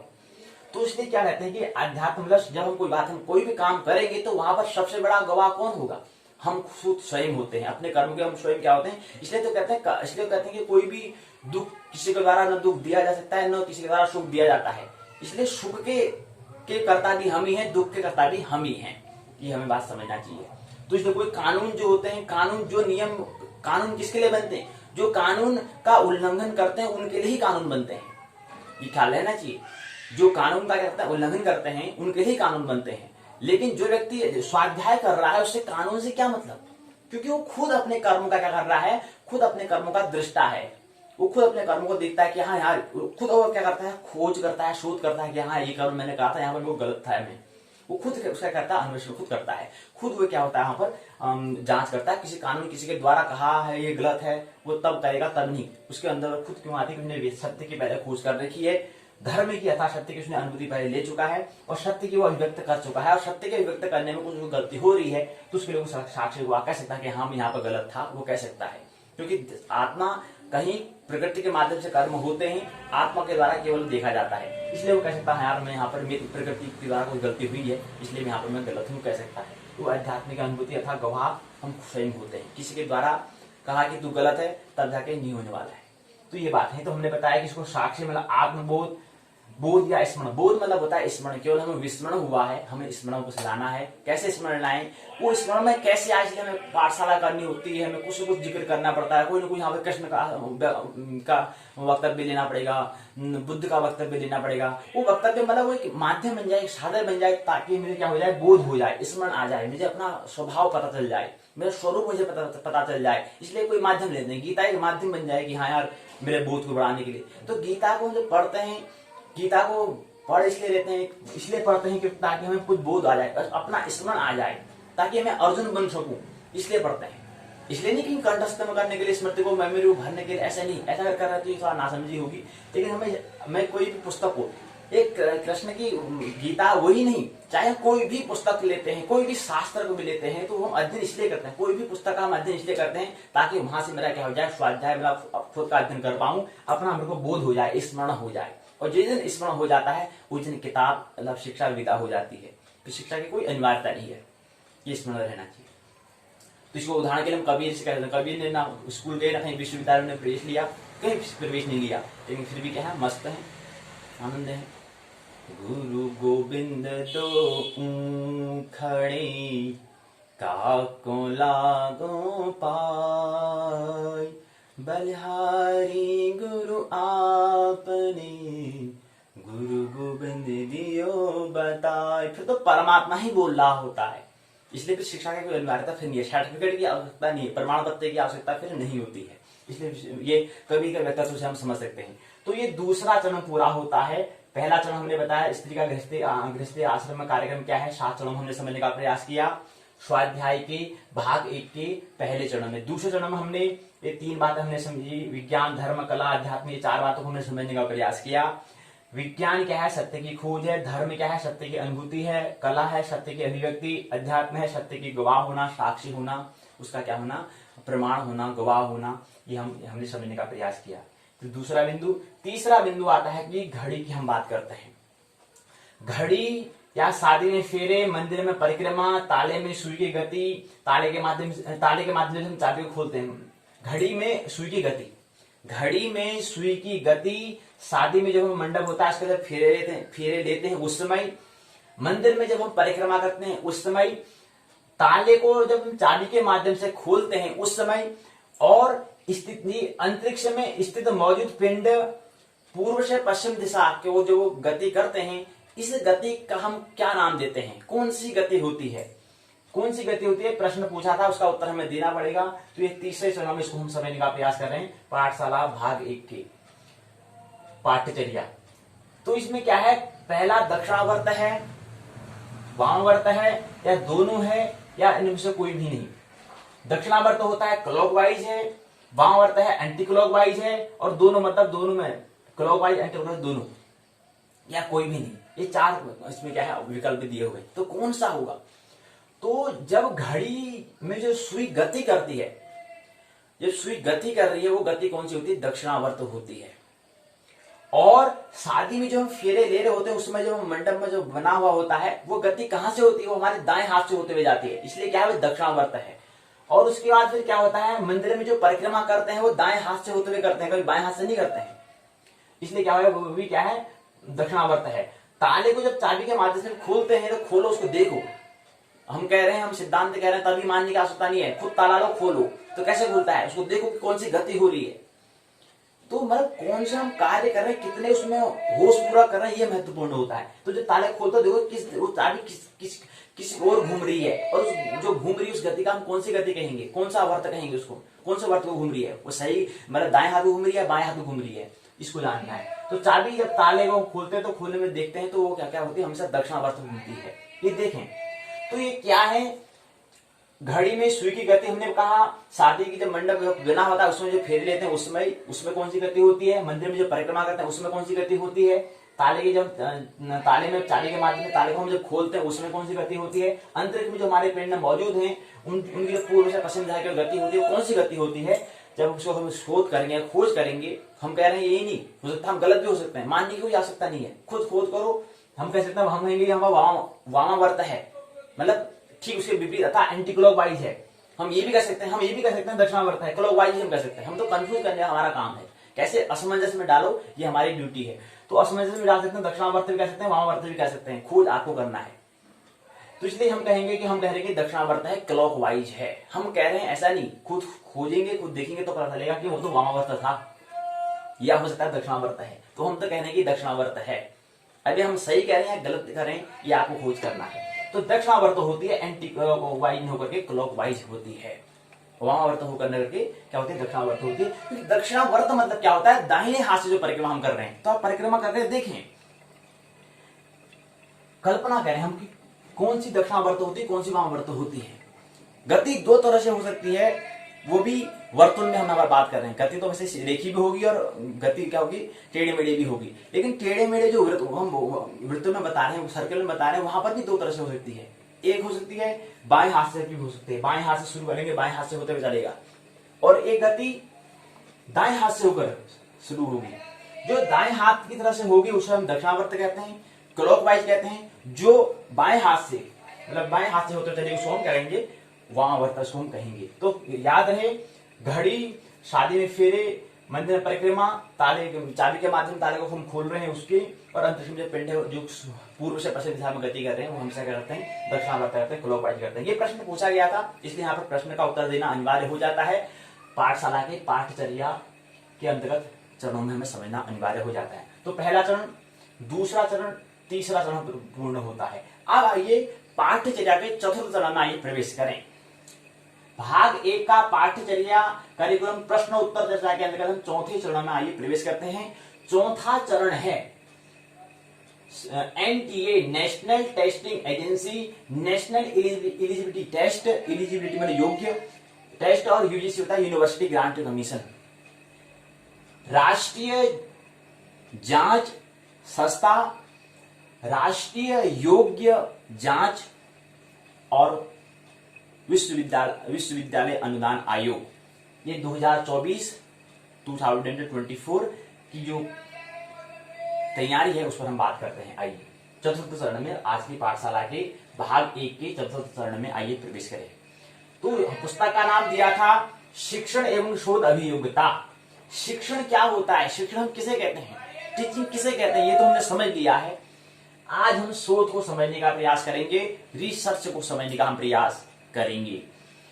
टीचिंग क्या है ये हमने पहले खंड में समझने का प्रयास किया था। आज हम द्वितीय खंड को समझने का प्रयास करेंगे D 40 में और ज्योतिष के 30वीं पाठशाला में, और वैसे संपूर्ण पाठशाला 40वीं पाठशाला में इसको समझने का हम प्रयास करेंगे। और तारीख थोड़ा 22 अक्टूबर ये समझ लें। अब यहाँ पर क्या है कि शिक्षण टीचिंग हमने कहा, शोध हमने रिसर्च हमने कहा, अभियोग्यता होता है, एप्टीट्यूड होता है। पहले खंड में शिक्षण अभिवृत्ति टीचिंग एप्टीट्यूड को हमने समझने का प्रयास पिछली पाठशाला में किया है। आज हम खंड 2 में शोध अभिवृत्ति को समझने का प्रयास करेंगे। रिसर्च एप्टीट्यूड क्या होता है, आइए इसको समझने का प्रयास करें। रिसर्च क्या होता है, पहले विश्वविद्यालय तथा एनटीए के द्वारा निर्धारित पाठ्यक्रम उसमें क्या दिया है उसको समझने का प्रयास करते हैं। फिर जो उससे संबंधित जो हमारा उससे बन सकता है, जो हम उसको अनुमान से हम कर सकते हैं उसको हम समझने का, जो हमें संकेत मिल रहे हैं उस संकेतों पर साझा करने का हम प्रयास करेंगे। तो आइए पहले जो एनटीए ने लिखा है उसको समझते हैं। एनटीए ने कहा है कि इसके अंतर्गत आपको हमने इकाइयां दी हैं। कौन कौन सी इकाइयां दी हैं, पहली इकाई आपको शोध दिया है, इकाई का नाम शोध रखा है। दूसरी इकाई का नाम है शोध पद्धतियां। तीसरी इकाई दी है उसका नाम दिया है शोध के चरण। चतुर्थ इकाई उसका नाम दिया है शोध प्रबंधन, आलेख लेखन, फॉर्मेट की शैली और संदर्भ शैली, ये हमको दिया है। उसके अंदर 5वां दिया है शोध में आईसीटीसी का क्या योगदान है, ये 5। और छठी दिया है शोध नैतिकता, ये हमें क्या दिए 6 इकाई, 6 उसके क्या रखे इकाई के भाग कर रखे हैं, उन भागों के नाम दिए हुए पहले इकाई, इसलिए इसको पहली इकाई में शोध दिया है। और शोध के अंतर आप क्या पढ़ोगे, उसके अंतर्गत आप क्या पढ़ोगे, शोध जो इकाई है उसके अंतर्गत आप पहले सबसे पहले शोध का अर्थ क्या होता है, मीनिंग क्या होता है, पहले ये समझोगे क्या होता है अर्थ, शोध का मतलब, अनुसंधान का मतलब क्या होता है, रिसर्च का मतलब क्या होता है। रिसर्च का मतलब होता है जो प्रकृति में है, जो अस्तित्व में है, अस्तित्व में है उसको प्रकृति में अर्थात विज्ञान में लाना। विज्ञान का सिद्धांत हमने कहा ना कि विज्ञान मतलब सत्य की खोज हमें करना, तो यहाँ पर हमें जो अप्रकट है उसको प्रकट में लाना। जैसे हमने कहा था कि प्रकाश जो था पहले अस्तित्व में था, लेकिन कभी क्या हुआ बाद में अस्तित्व में था, बाद में उसको प्रकट हमने करा, उसको प्रकट करना। अस्तित्व में जो कुछ चीज जो अप्रकट है उसको प्रकट में लाना वो कहलाता है शोध। और खोज क्या कहलाता है, जो अस्तित्व में प्रकट है, प्रकट को अपने ख्याल में लाना वो क्या कहलाता है, खोज कहलाता है। बात को समझें, खोज, शोध और बोध में यही अंतर है। खोज क्या होता है कि हमें पता, हमें जानकारी नहीं होगी, लेकिन वो क्या है, प्रकट है, किसी और व्यक्ति ने प्रकट किया है और व्यक्ति इसको जानते हैं, उसको हम क्या कहते हैं, खोज कहते हैं। जैसे हम गूगल में सर्च करते हैं कोई चीज, तो वहां पर हमें किसी ने खोज की है, वो किसी ने शोध किया है, जो उसमें क्या रखा है, हम उसको खोज रहे हैं। किसी ने शोध किया है तभी इसको हम खोज रहे हैं, उसको हम क्या कहेंगे, खोज कहेंगे, सर्च हम इसको करते हैं, इसलिए हम सर्च वहां पर कर रहे होते हैं। तो अपनी शोध क्या होता है कि किसी व्यक्ति ने जो अस्तित्व में था, जो अप्रकट था उसको प्रकट करा, जो अमूर्त था उसको मूर्त करा, उसको क्या करा, प्रकट उसको करा, वो क्या कहलाता है, शोध कहलाता है। लेकिन बोध क्या कहलाता है, बोध कहलाता है कि केवल अपना अंतस में क्या होना, अपने आप को जो भूले थे, हम कौन है, मैं कौन हूं, उसका स्मरण कहलाना क्या होता है, बोध कहलाता है। उसका विस्मरण का से क्या होना है, स्मरण की यात्रा, वो कहलाते है बोध। तो ये है खोज, शोध और बोध में ही अंतर है। तो शोध मतलब क्या होता है, हमें प्रकृति के तल पर हमें काम करना होता है। बोध जो होता है वो हमारे अंतस्थल पर होता है। शोध हमारे क्या होता है, बाह्य जगत का बात आती है, और हमारा जो बोध है वो अंतर जगत की बात है, और खोज जो है ये माया की बात है, कह सकते हैं। तो ये शोध क्या है, प्रकृति के तल पर, बोध ब्रह्म के तल पर, और जो हम खोज करते हैं वो माया के तल पर हम कह सकते हैं। इसलिए हम खोज जो करता था माया के तल पर है। कोई गूगल में हम खोज रहे हैं, इसका मतलब क्या कर रहे हैं, माया के तल पर, माया को खोजने का प्रयास, माया को समझने का हम प्रयास कर रहे हैं। और जब शोध करते हैं तो वहां पर अनुसंधान करते हैं, तो वहां पर हम प्रकृति को समझने का हम प्रयास कर रहे होते हैं। और जहां पर बोध की हम आप कर रहे हैं तो वहां पर ब्रह्म को समझने का हम प्रयास कर रहे होते हैं। ये तीन बातें हैं, खोज, शोध और बोध हमें समझना होता है। और बोध से बनता है आत्मबोध।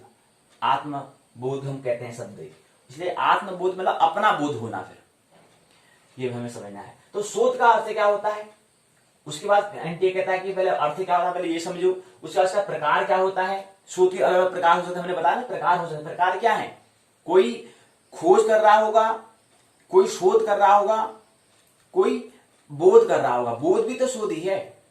जो कोई बोध कर रहा है, अपना जो अपने आप को खोजने का प्रयास कर रहा है, जो अपने आप को खोज रहा है, जो अपना सर्च कर रहा है, वो क्या है, बोध कहलाएगा। जो प्रकृति को खोज रहा है वो क्या कहलाएगा, शोध कहलाएगा। लेकिन अंतर क्या होता है, सब खोज ही रहे हैं, कुछ ना कुछ क्या है, ढूंढ रहे हैं। वो मन के तल पर जो बेचैनी, जो हम कह सकते हैं, खोज मतलब होता है बेचैनी, जो मन की जो बेचैनी है, कुछ ना कुछ हम खोज रहे होते हैं। कुछ हमारे अंदर बेचैनी है, इसका मतलब कुछ ना कुछ हम ढूंढ रहे हैं, कुछ ना कुछ खोया है, कुछ ना कुछ विस्मरण हमें हुआ है, इसलिए तो खोज रहे हैं।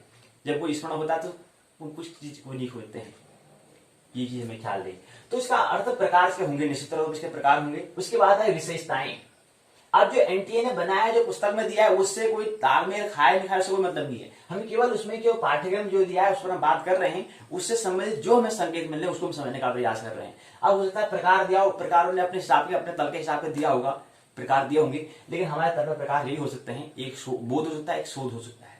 मुख्यतः दो हो सकते हैं, और एक अंत में खोज हो सकता है। वो शोध की तरह नहीं आएगा, फिर वो तो खोज कहलाएगा। लेकिन शोध में दो होते हैं, ऐसा खोज जो हम प्रकृति की तरह तल पर खोज रहे होते हैं, तो ऐसे खोज को हम शोध कहते हैं। जो हम अंतस्थल पर ब्रह्म के तल पर, जो ब्रह्म को हम खोजने का प्रयास करते हैं, ऐसे को हम बोध कहते हैं। जो बोध बन जाता है वो शोध बन जाता है। तो खोज के दो भाग हम कह सकते हैं, शोध और बोध। प्राथमिक जड़ हम खोजना ही हमें पड़ेगा, खोजना पड़ेगा, ढूंढना पड़ेगा, हमें सर्च करना पड़ेगा। प्रारंभ हमें सर्च से करना, खोज से करना पड़ेगा। थोड़ा सा फिर और जाएंगे तो फिर शोध होगा, फिर जाके क्या होगा, बोध होगा। ये हमने बात बताई है। क्योंकि पहले क्या था, सत्य की खोज करनी है, सत्य की अनुभूति, सत्य की अभिव्यक्ति, सत्य की गवाही, तभी हमें हो सकता है। तभी हम कह सकते हैं गवाह हम खुद हो सकते हैं, तभी हम उसके क्या जाएंगे, उसके हम गवाह खुद होंगे। जब तक हम गवाह नहीं है तब तक वो समझ में प्राप्त नहीं होगी। समझ तभी प्राप्त होगी जब हम खुद गवाह होंगे। अंडरस्टैंडिंग तभी प्राप्त होती है, समझ तभी प्राप्त होती है, उससे पहले नहीं। उससे पहले आपको अनुभव करा दिया जाएगा, अलग बात है, लेकिन समझ के लिए, अंडरस्टैंडिंग के लिए हमें क्या करना पड़ेगा, खोज से सत्य की खोज करनी होगी, सत्य की अनुभूति करनी होगी, सत्य की प्रकटता अभिव्यक्ति करनी होगी। उसके बाद हमें क्या करना होगा, तब जाके हमें समझ आएगी। अर्थात विज्ञान, धर्म, फिर कला, उसके बाद तब जाके अध्यात्म समझ में प्राप्त होगी, अंडरस्टैंडिंग में प्राप्त होगी। प्रकार विशेषताएं क्या होती है इसकी, उसके बाद प्रत्यक्षवाद और उत्तर प्रत्यक्षवाद क्या होता है, और शोध के उपागम क्या है, ये एनटीए ने बताया है इसमें पाठ्यक्रम में। ये पहले इकाई में। दूसरे इकाई में शोध पद्धतियां क्या है, प्रयोगात्मक, विवरणात्मक, ऐतिहासिक, गुणात्मक और मात्रात्मक, इसको समझने का प्रयास करेंगे। तो शोध की पद्धतियां होती हैं, पहले प्रयोगात्मक होती है, फिर विवरणात्मक होती है, फिर ऐतिहासिक होती है, फिर गुणात्मक और मात्रात्मक होती है। ये एनटीए कहता है दूसरी इकाई में आप इस बात को समझने का प्रयास करोगे। तीसरी इकाई आती है शोध के चरण। शोध के कौन कौन से स्टेप्स होते हैं, ये आप तृतीय इकाई में समझेंगे। चतुर्थ इकाई में शोध प्रबंधन, आलेख, लेखन, इसके अंतर्गत आप फॉर्मेट की शैली और संदर्भ शैली को आप समझने का प्रयास ये करेंगे चौथी इकाई में। पांचवी इकाई में शोध में आईसीटीसी, इंफॉर्मेशन कम्युनिकेशन टेक्नोलॉजी जो है, आईसीटीसी, कम्युनिकेशन मतलब होता है संवाद, मतलब वार्ता या संचार, इसको हम कह सकते हैं। और आई का मतलब होता है इंफॉर्मेशन अर्थात जानकारी, इसको हम कह सकते हैं। अगर जब हम कोई चीज हम खोज रहे हैं तो ऐसी खोज हमारी जानकारी कहलाएगी। जब हम कोई चीज को खोज रहे हैं प्रकृति के तल पर, जो अप्रकट है उसको प्रकट करने का हम प्रयास कर रहे हैं, तो हमारी वो ज्ञान कहलाएगा। लेकिन जो हम क्या कर रहे हैं, अपने अंतस जगत में जगह खोज रहे हैं, तो वो बोध कहलाएगा। तो ज्ञान फिर नहीं कहलाता, वो क्या कहता है, अनुभव कहलाएगा। वो अनुभूति या कह सकते हैं उसको, वो अनुभव, वो समझ कहलाएगा। तो हम बता रहे कि यहाँ पर आप जो शोध के चरण में आईसीटीसी मतलब जो प्रौद्योगिकी है उसका क्या योगदान है, टेक्नोलॉजी का क्या योगदान है। टेक्नोलॉजी मतलब जो है, टेक्नोलॉजी मतलब कोई वस्तु है, उसके वस्तु को हमने वस्तु है मतलब प्रकृति में कोई पदार्थ है, उसको हमने कुछ न कुछ आकार दिया है, उस आकार से हम क्या से हम अपना माध्यम किस माध्यम के लिए हमारे उपयोग में आ रही है उसको हम कह सकते हैं। जैसे इंफॉर्मेशन कम्युनिकेशन टेक्नोलॉजी, सूचना संचार अर्थात संवाद प्रौद्योगिकी जो है, इसके अंदर हम BSNL ले सकते हैं, भारत संचार निगम लिमिटेड, उसको हम ले सकते हैं। तो ये क्या है, संचार है, अर्थात कोई व्यक्ति, संचार मतलब क्या होता है, संवाद मतलब क्या होता है, संचार और संवाद थोड़ा समझे। कृष्ण और अर्जुन की जो वार्ता होती, जो चर्चा होती है, उसको हम संवाद कहते हैं, लेकिन जब फोन में जो हम बात कर रहे हैं उसको हम संचार कहते हैं। तो संचार और संवाद में थोड़ा अंतर है, भेद है। कृष्ण और अर्जुन के बीच जो संवाद हो रहा है, जो वार्ता हो रही है, जो बैठक हो रही है, जो चर्चा हो रही है, वो संवाद कहलाएगी। वो थोड़ा क्या है, अंतस जगती बात है।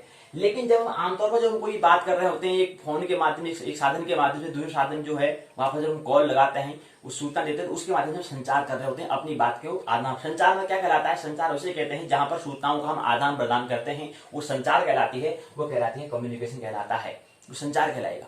तो संचार मतलब क्यों, कैसे यहाँ से अपनी बात को आदान और वहां से बात को यहाँ जो प्रदान कर रहे हैं, तो आदान प्रदान कैसे माध्यम को हम क्या कहते हैं, संचार कहते हैं। वो फोन माध्यम होता है। हम कितनी बातें करते हैं पता है, तो वो किसके माध्यम से कैसे हो रहा है, इतनी बातें करते हैं। कभी आपने प्रश्न किया कि यार मैं इतना दूर बैठा हूं, वहां वो उतना दूर बैठा है, कैसी बातें वहां पहुंच जा रही हैं, इतने इस उपकरण के माध्यम से कैसी पहुंच जा रही है, वही निर्भर करेगा आपके खोज पर, वही निर्भर आपके करेगा शोध पर, वही निर्भर आपके करेगा बोध पर। जहां पर आपने प्रश्न ही नहीं किया, चिंतन ही नहीं किया, जहां पर आपने खोजना ही प्रारंभ नहीं किया, शोध कहां से होगा, अनुसंधान कहां से होगा, रिसर्च कहां से होगा, और जहां पर रिसर्च ही नहीं हो पा रहा है, अनुसंधान ही नहीं हो पा रहा है, वहां से बोध कहां से होगा।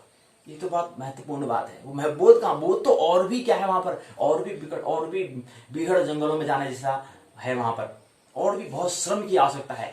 आप तुम खोजने में ही श्रम नहीं कर रहे हो, परिश्रम नहीं कर रहे हो, शोध में ही फिर उसके बाद अगला चरण होता है शोध, उसमें तो और ज्यादा श्रम करना पड़ता है, और ज्यादा परिश्रम करना पड़ता है, और उसके बाद आगे आता है बोध। वहां पर तो अहंकार तक को गिराना पड़ता है। वो तो और भी बड़ा क्या है, ईगो को क्या करना पड़ता है, ईगो लेस करना पड़ता है। वो तो और भी बड़ा क्या है, और भी बड़ी हिम्मत की बात है, और भी ज्यादा मेहनत की बात है, हार्डवर्क की बात है, वो बहुत ऊपर की बात है। लेकिन जो खोज ही नहीं कर पा रहा है, प्रश्न नहीं कर पा रहा है कि हाँ मैं बात कर रहा हूँ फोन में, बात इतने सालों से मैं फोन में बात कर रहा हूँ, तुरंत फोन में करा, डायल किया, लो हेलो, हाँ कहाँ से बोल रहे हैं, यहाँ से बोल रहा हूँ, क्या कर रहे हो, खाना खा लिया, बैठ गए, ये इतनी बातें हम कर रहे हैं। लेकिन यहाँ से मैं इतनी छोटी आवाज से बोल रहा हूँ, वो आवाज वहां तक कैसे पहुंच पा रही होगी।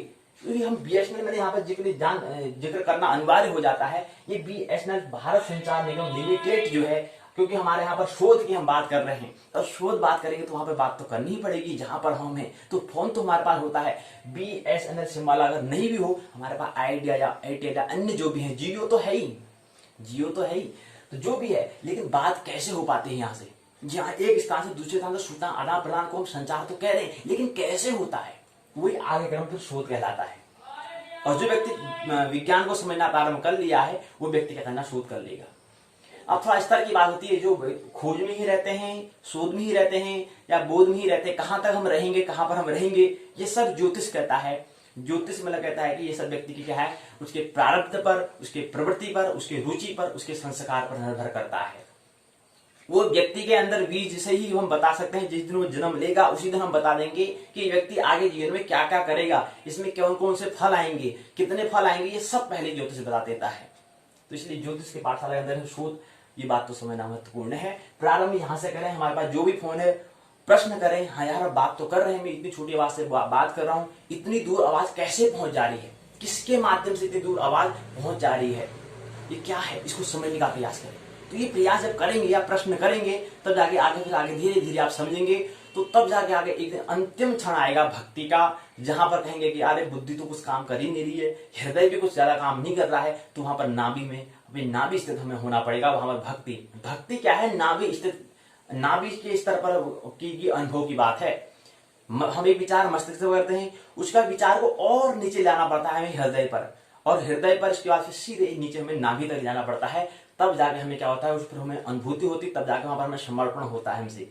तब हम कहते हैं तुम मैं हो एक अगोचर, सबके प्राणपति। तब जाके वहां से प्रार्थना प्रारंभ, तब जाके वहां से प्रार्थना, पूजा पाठ, तब वहां से सृजन उसका होता है। अगर कोई व्यक्ति विचार से अगर प्रार्थना करने लगे, करे तुम मैं हो, एक विचार कर रहा है, तो वो फिर उसकी अनुभूति जो व्यक्ति वहां पर पहुंचा है, जिस व्यक्ति के द्वारा वो सृजन हुआ है, उसको नहीं समझ सकता है। तो इसलिए क्या करना पड़ेगा, पहले हमें मस्तिष्क से हृदय में, हृदय से नाभि तक हमें आना पड़ेगा। जीवन का केंद्र जो हमारा शरीर का केंद्र है नाभि है, और हमारा पूरा जीवन का केंद्र भी नाभि है। रात्रि को जब हम विश्राम करते हैं तो हमारी श्वास नाभि से आती है। जब भी कोई घटना दुर्घटना जब होगी, सबसे पहले हमारा प्रभाव नाभि पर पड़ता है, नेवल पर पड़ता है। कभी आपने गौर किया या नहीं किया, ये आपके ऊपर बात है। या आपने शोध किया, आपने खोज किया, आपने बोध किया, ये आपके ऊपर बात है। और दूसरा ये भी ख्याल है, जिस व्यक्ति ने आपने आपसे अगर यात्रा की होगी तो उसको शोध करने में, खोज करने में कोई भी दिक्कत होने वाली नहीं है, क्योंकि उसने क्या कर रखा है, बोध को समझने का प्रयास। प्राथमिक चरण मतलब जो महत्वपूर्ण जो है, उसने यात्रा करने का जो ढंग है, वो उसका ढंग जो है वो राइट डायरेक्शन में यात्रा कर रहा है। प्रारंभ अपने आप से उसने किया है, मतलब क्या है, राइट डायरेक्शन में है। और एक रॉन्ग डायरेक्शन होता है कि पर से यात्रा करना, मतलब खोज से फिर शोध फिर बोध करना, उसमें ज्यादा भटकने का चांस ज्यादा होते हैं, ज्यादा अवसर जो होते हैं भटकने के होते हैं। उसके लिए फिर क्या करना पड़ेगा, 84 लाख जीवन का आविष्कार इसलिए हुआ है, पुनरअपि जननम पुनरअपि मरणम वाला हो जाएगा। तो इसलिए हमें क्या करना है कि कैसे हम राइट डायरेक्शन से प्रारंभ करें, मतलब सही दिशा से अपनी यात्रा प्रारंभ करें। तो वही सही डायरेक्शन होती है अंतस यात्रा से, अपनी यात्रा से। इसलिए तो क्या करना है, यात्रा स्व से हमें करनी है। इसलिए हम कहते हैं स्वाध्याय की, आइए मेरे प्रिय मित्रों, आइए स्वाध्याय की 40वीं बैठक में, स्वाध्याय की और ज्योतिष के 30वीं बैठक में आइए प्रवेश करें। तो इसलिए स्वाध्याय मतलब महत्वपूर्ण होता है। स्वाध्याय एक अध्याय महत्वपूर्ण है। एक अध्याय आपने समझ लिया, फिर अन्य अध्याय आप समझ जाएंगे। फिर आप जानकारी जो भी आप प्राप्त करेंगे वो फिर आपकी जानकारी नहीं बनेगी, वो फिर आपकी समझ बनेगी, वो आपकी अनुभूति अनुभव वाला बनेगा। वो कोई उधार बात नहीं बनेगी, किसी के द्वारा दिया हुआ जानकारी नहीं होगी, इन्फॉर्मेशन नहीं होगी। वो इन्फॉर्मेशन संचार प्रौद्योगिकी नहीं कहलाएगी। वो उस व्यक्ति के लिए तो इन्फॉर्मेशन कहलाएगा, लेकिन आप जब उसको दे रहे होंगे तो आपको वो क्या कहलाएगा, वो आपका अनुभव कहलाएगा, आपकी अनुभूति कहलाएगी। बुद्ध का जो बात दे रहे हैं वो उनका अनुभव है, लेकिन हमारे लिए क्या बनेगा, वो सूचना बन जाएगी, हमारे लिए जानकारी बन जाएगी। हमारी स्थिति कैसी है उस आधार पर हमारी वो बुद्ध का जो अनुभव है वो हमारे लिए क्या बन जाएगी, सूचना बन जाएगी, इन्फॉर्मेशन या नॉलेज बन जाएगी। लेकिन हमारा स्तर पर निर्भर करेगा वो। लेकिन बुद्ध जो दे रहे हैं वो निश्चित उस अनुभव तक गए हैं। कबीर जो दे रहे हैं, महावीर जो दे रहे हैं, कृष्ण जो दे रहे हैं, वो उस अनुभव, अपने अनुभव की बातें वो कह रहे हैं। या वेदों में ऋषि उपनिषद मुनि जो हैं वो भी जो बातें बता रहे हैं वो अपने अनुभव की बातें बता रहे हैं। लेकिन जो उनके अनुभव की बातें, वो अनुभव हमारे लिए अनुभव बनी या न बनी ये हमारे पर निर्भर करेगा। लेकिन काम क्या करेगी, वो सूचना भी, वो जो दे रहे हैं वो हमारे लिए सूचना की काम सूचना का काम करेगी, जानकारी का काम बनेगी, संचार का काम करेगी। और उसको हमें क्या करना है, उस संचार को हमें आगे अनुभव में हमें लाना है। कैसे उसको क्या करें, अपने अनुभव में हम लाएं, जीवन में उतारें। वो कोई भी, कृष्ण भी दे रहे हैं, बुद्ध महावीर भी दे रहे हैं, या कोई व्यक्ति शराब वाला जो कोई शराब पिया हुआ व्यक्ति है वो भी कोई अगर जानकारी दे रहा है, वो केवल इशारे का काम करता है। याद रहना चाहिए, चाहे कोई भी स्थिति के ऊपर कोई भी स्तर जो पहुंच चुका है, उच्चतम शिखर तक, विकास के उच्चतम शिखर तक जो पहुंच गया है वो, और जो निम्नतम विचार के स्तर पर जो है वो दोनों क्या करेंगे, सिग्नल के काम करेंगे, इशारे के काम करते हैं, सूचना के काम करते हैं। जाना हमें खुद करना, खुद यात्रा करनी पड़ती है, खुद ही हमें क्या करना पड़ता है, उसमें प्रवेश करना पड़ता है। लेकिन थोड़ा उसमें अंतर ये हो जाता है कि वहां पर क्या होता है, वो इशारे थोड़ा हमारे अंतर जगत के होते हैं, वो थोड़ा इशारे हमारे बाह्य जगत के होते हैं, इतना ही अंतर होता है। लेकिन काम दोनों इशारे के काम करते हैं, संकेत के, सिग्नल का काम करते हैं दोनों। वो थोड़ा अंतर जगत के लिए करेगा, वो थोड़ा हमें बाह्य जगत के लिए करता है, लेकिन है सिग्नल, है इशारा ही। तो ये हमने समझने का प्रयास किया। इसलिए हमने शोध पे, यहाँ पर शोध की नैतिकता क्या होती है, शोध में जो हमारा इंफॉर्मेशन टेक्नोलॉजी, कम्युनिकेशन जो टेक्नोलॉजी है, सूचना संचार प्रौद्योगिकी जो है, टेक्नोलॉजी का हम उपयोग करना है। तो हमने टेक्नोलॉजी किसे कहते हैं, टेक्नोलॉजी उसे कहते हैं जो प्रकृति में जो द्रव्य मैटर जो भी पड़ा है उसको हमने कुछ शेप का कुछ आकार हमने दे दिया है। जैसे फोन था, फोन पहले क्या था, मैटर था, द्रव्य था, पदार्थ था, लेकिन उसको हमने शोधा, किसी ने विचार किया, किसी के मन में परमात्मा के माध्यम से उसमें प्रकृति के द्वारा कृत हुआ, तो उसका एक आकार मिल गया, जिससे हम आज क्या करते हैं, कम्युनिकेशन, संवाद करते हैं, संचार उसको हम करते हैं, सूचना की आदान प्रदान हम करते हैं, कम्युनिकेशन करते हैं, संवाद हम करते हैं। तो वैसे क्या बनाते हो, उसको हम प्रौद्योगिकी कहते हैं। पूरा इस संयुक्त रूप पूरी जो प्रक्रिया है, इस प्रक्रिया को हम प्रौद्योगिकी कहते हैं, टेक्नोलॉजी कहते हैं। प्रौद्योगिकी किसको हम कह सकते हैं, तकनीकी किसको हम कहते हैं। तो ये टेक्नोलॉजी, शोध में टेक्नोलॉजी का हमें उपयोग लेना है, निश्चित हमें उपयोग लेना पड़ेगा कि आखिर क्या होता है। अब जैसे क्या है, हम शोध कर रहे हैं तो हम फोन का उपयोग तो करेंगे, हाँ कैसी बातें पहुंच जाती है यहाँ से वहां, या जब रेडियो लगाते हैं तो हमारे जो भी तरंगें चल रही होती हैं, जो भी आवाजें आ रही होती हैं वो रिकॉर्ड में तत्क्षण रिकॉर्ड कर लेता है। रिकॉर्ड आवाजें तो तत्क्षण प्रतिक्षण चल रही हैं, जैसे ही रेडियो स्टेशन में जो रेडियो खोलते हैं तो तत्क्षण आवाजें हमें करा लेती हैं, उसको पकड़ लेती हैं। तो ये रेडियो जो है क्या है, माध्यम है, एक साधन है जो क्या कर रहा है, आवाजों को रिकॉर्ड कर रहा है, वो सुन पा रहे हैं। तो बहुत सारी बातें हैं। तो सूचना प्रौद्योगिकी, सूचना संचार प्रौद्योगिकी अंतर्गत और भी बहुत सी टेक्नोलॉजी आ जाती है, उसको हम कभी आने वाली पाठशाला में या संगणक यहाँ पर होगा तो उसको कहीं पर हम एडजस्ट कर लेंगे, उस पर बात करेंगे। लेकिन यहाँ पर अभी शोध है, तो शोध का मतलब हमें क्या करना है, तो वहाँ पर प्रौद्योगिकी का हमें सहयोग लेना है, अनिवार्य है। तो शोध नैतिकता, शोध की नैतिकता क्या है, यह हमने समझने का प्रयास। और एक होता है, एक सूत्र को समझे। हम शोध करें तो एक सूत्र बहुत महत्वपूर्ण है, समझे। अकेले खड़े होना है, अकेले खड़े होने का साहस रखो, चाहे सारी दुनिया आपके विरोध में क्यों न हो। अकेले रहने का महत्वपूर्ण क्यों योगदान है, क्यों इस सूत्र में कहा गया है, क्यों इस वक्तव्य में, क्यों इस तथ्य में कहा गया है, क्यों इस विचार में कहा है कि अकेले खड़े होने का साहस रखो, चाहे सारी दुनिया आपके विरोध में क्यों न हो। अकेले खड़े होने मतलब होता है कि अकेले में यात्रा में ही क्या होता है, जब हम अकेले में होते हैं तभी सत्य, जब हम अव्यस्त होते हैं, जब व्यस्त नहीं, जब हम अव्यस्त होते हैं तब उस क्षण में क्या होता है, परमात्मा प्रवेश करते हैं, परमात्मा का क्या होता है, अवतरण होता है। परमात्मा का अवतरण क्या होता है, जब हम अव्यस्त होते हैं, जब हम खाली होते हैं, जिसमें हम क्या होते हैं, पूरे शरीर से और मन से दोनों क्रियाएं को हम क्या करते हैं, छोड़ देते हैं। उस समय परमात्मा का क्या होता है, अवतीर्ण होता है। उस समय परमात्मा क्या आते हैं, परमात्मा का प्रवेश होता है। तो अकेले खड़े होने के लिए ये करना पड़ता है। अकेले जब हम रहेंगे, जब एकांत में रहेंगे, ध्यान में बैठेंगे, प्रेम में बैठेंगे, उस अनुभव को, भक्ति में अनुभव करेंगे, तो उसमें परमात्मा आता है, परमात्मा का अवतीर्ण, परमात्मा का प्रवेश होता है, परमात्मा का अवतीर्ण होता है। परमात्मा प्रवेश करते हैं, उस जो प्रकृति है, उस प्रकृति में परमात्मा का होता है, अवतरण होता है। फिर वहां से काव्य का, संगीत का, साहित्य का, ये भी कला जो भी हम कहते हैं, चाहे वो फिर कोई भी कलाकार हो, चाहे साहित्यकार हो, कोई भी कला हो, वहां से उसका व्यवहार कहाँ से होता है, जब वो एकांत में रहे, जब वो ध्यान करे, जब वो प्रेम करें, प्रेम की अनुभूति को समझे, भक्ति की अनुभूति को जो समझे, तब जाके वहां से क्या होता है, उसका व्यक्तित्व बनता है, पर्सनालिटी बनती है। तो अकेले खड़े होने का साहस रखो, चाहे सारी दुनिया क्या हो, आपके विरोध में क्यों न हो। और हम कहते हैं कि सत्य हमेशा क्या होता है, कड़वा होता है। हम कहते हैं सत्य हमेशा कड़वा नहीं होता है। हम सत्य के सुनने के अभी अधिकारी नहीं है, अभी उनको हमें अधिकारी नहीं मिला सत्य का, इसलिए सत्य हमेशा हमें लगता है कड़वा। लेकिन जब हम उसके अधिकार हो जाते हैं तो सत्य हमेशा क्या होता है, मधुर होता है, मीठा होता है। लेकिन हमारी इसकी तैयारी नहीं होने के कारण उसको हम क्या कहते हैं, सत्य हमेशा कड़वा होता है। आज यहाँ पर भी हमें शोध करना चाहिए, यहाँ पर हमें रिसर्च करना चाहिए, यहाँ पर हमें अनुसंधान करना चाहिए कि सत्य कड़वा होता है कि मीठा होता है। इसलिए हमें क्या करना पड़ेगा, स्वाध्याय हमें करना पड़ेगा। इसलिए अकेले खड़े होने का साहस रखो, चाहे सारी दुनिया आपके विरोध में क्यों न हो, चाहे पूरी दुनिया आपके विरोध में क्यों ना, विरोध में आएंगी। क्यों? क्योंकि हमने व्यक्ति से ही व्यक्तित्व बनता है, किसी समाज से व्यक्तित्व नहीं बनता है। व्यक्ति को जब उसने अकेले कुछ अनुभव प्राप्त किया हो, हम कहते हैं कि परमात्मा का अवतरण क्या होता है, परमात्मा जब प्रवेश करते हैं वो करते हैं ध्यान में, प्रेम में, एक साधन है। मतलब एकांत में क्या होता है, परमात्मा का क्या होता है, अवतरण होता है, परमात्मा का प्रवेश, परमात्मा अवतीर्ण होते हैं, परमात्मा आते हैं, परमात्मा का प्रवेश होता है, कह सकते हैं। परमात्मा आते हैं मतलब परमात्मा मतलब होता है कि हमारे अंदर कुछ फीलिंग आते हैं, कुछ सिग्नल हमें मिलते हैं, कुछ इशारे हमें मिल रहे होते हैं, वो एकांत में हमें मिलता है, वो ध्यान में हमें मिलता है, प्रेम में हमें मिलता है, भक्ति में हमें वो अनुभव मिलता है, वो आनंद हमें मिलता है। इसलिए अकेले हमें रहना है।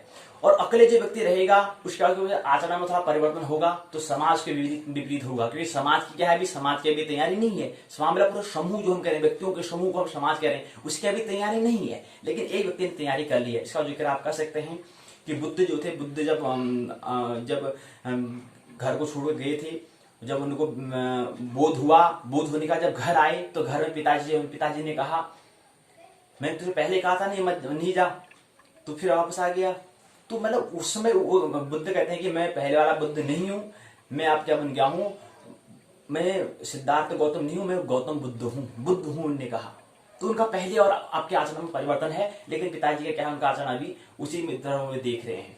तो ऐसे समाज होता है, समाज की जो दृष्टि होती है वो व्यक्ति की दृष्टि में भेद होता है। लेकिन व्यक्ति से ही व्यक्तित्व बनता है, ये ख्याल रहना चाहिए। खुद व्यक्ति अपना व्यक्ति को सुधारेगा, प्रत्येक व्यक्ति अपनी जिम्मेदारी लेगा कि मैं अपने आप को सुधारूंगा, तब जाकर पूरा क्या होता है, व्यक्तित्व बनता है, तब जाके उसका भी व्यक्तित्व बनता है, उसका जीवन का भी व्यक्तित्व बनता है। और प्रत्येक पूरे हम समाज, पूरे वसुधा की बात करेंगे तो वसुधा का भी क्या बनता है, व्यक्तित्व बनता है, एक पर्सनैलिटी बनती है, उससे पहले नहीं।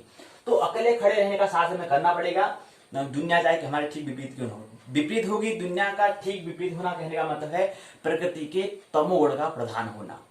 और अकेले जो व्यक्ति है वो तो तमोगुण, उसको तो तमोगुण का साथ तमोगुण को भी समझना है, प्रकृति के सतोगुण को भी समझना है और रजगुण को भी समझना है। प्रकृति के गुणों के आधार पर क्या होता है, कर्म होता है, कोई भी क्रिया होती है, इसलिए हमें अकेले रहने का साहस हमें करना है। ये सूत्र उस व्यक्ति के लिए काम आएगा जो व्यक्ति प्रकृति के गुणों को अभी नहीं समझा है।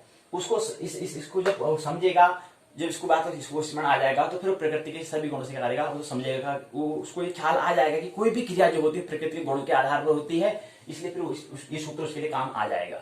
ये कहेंगे हाँ अकेले खड़े होना है, तो उसमें ठीक इसका कोई विपरीत भी होगा तो उसे समझ में आएगा कि यार मैं तो देखने वाला, मेरा स्वभाव तो दृष्टा होना है। कोई व्यक्ति क्या कहें, चाहे वो प्रकृति, कोई भी व्यक्ति कोई भी क्रिया करेगा वो प्रकृति के गुणों के आधार पर, प्रकृति के द्वारा ही किया जाएगा। मैं तो ब्रह्म हूँ लेकिन प्रकृति के द्वारा ही किया जाएगा, इसलिए वहां पर उसमें कोई उसका जो आगे साधना है, जो आगे यात्रा है, उसमें कोई व्यवधान नहीं आने वाला है। क्यों? क्योंकि वो कहता है कि मतलब मेरा स्वभाव देखने वाला है, मैं देखूंगा, ये कुछ भी कर ले, ये मेरे को ठीक विपरीत में आ जाए तो भी मेरे को प्रभाव पड़ने वाला नहीं है। तो दुनिया विपरीत मेरे कहने का मतलब है प्रकृति के गुणों की बात हो रही है। दुनिया मतलब कोई तमोगुण कहेगा यार ये तो ऐसे ही रहता है, ये तो ऐसे कुछ काम नाम है नहीं, ऐसे ही लगा रहता है, तो उसका ठीक विपरीत में ऐसा होता है। और दुनिया मतलब कोई तमोगुण हो सकता है, कोई सतोगुण कहेगा, हाँ कोई कहेगा कि हाँ क्या बात है यार, क्या पढ़ाई करता है, क्या अध्ययन करता है, बड़ा है, कोई ऐसा भी कहेगा, कोई कहेगा क्या है यार गवार है, कुछ आता जाता है नहीं, ऐसे भी कहेगा। और कोई कहेगा, कोई कुछ भी नहीं कहेगा, कोई कहेगा यार ठीक है आनंद है, कोई व्यक्ति कहेगा यार ठीक है जो भी कर रहा है काम करके आनंदित तो है। ये प्रकृति के 3 गुणों पर ही कहेगा।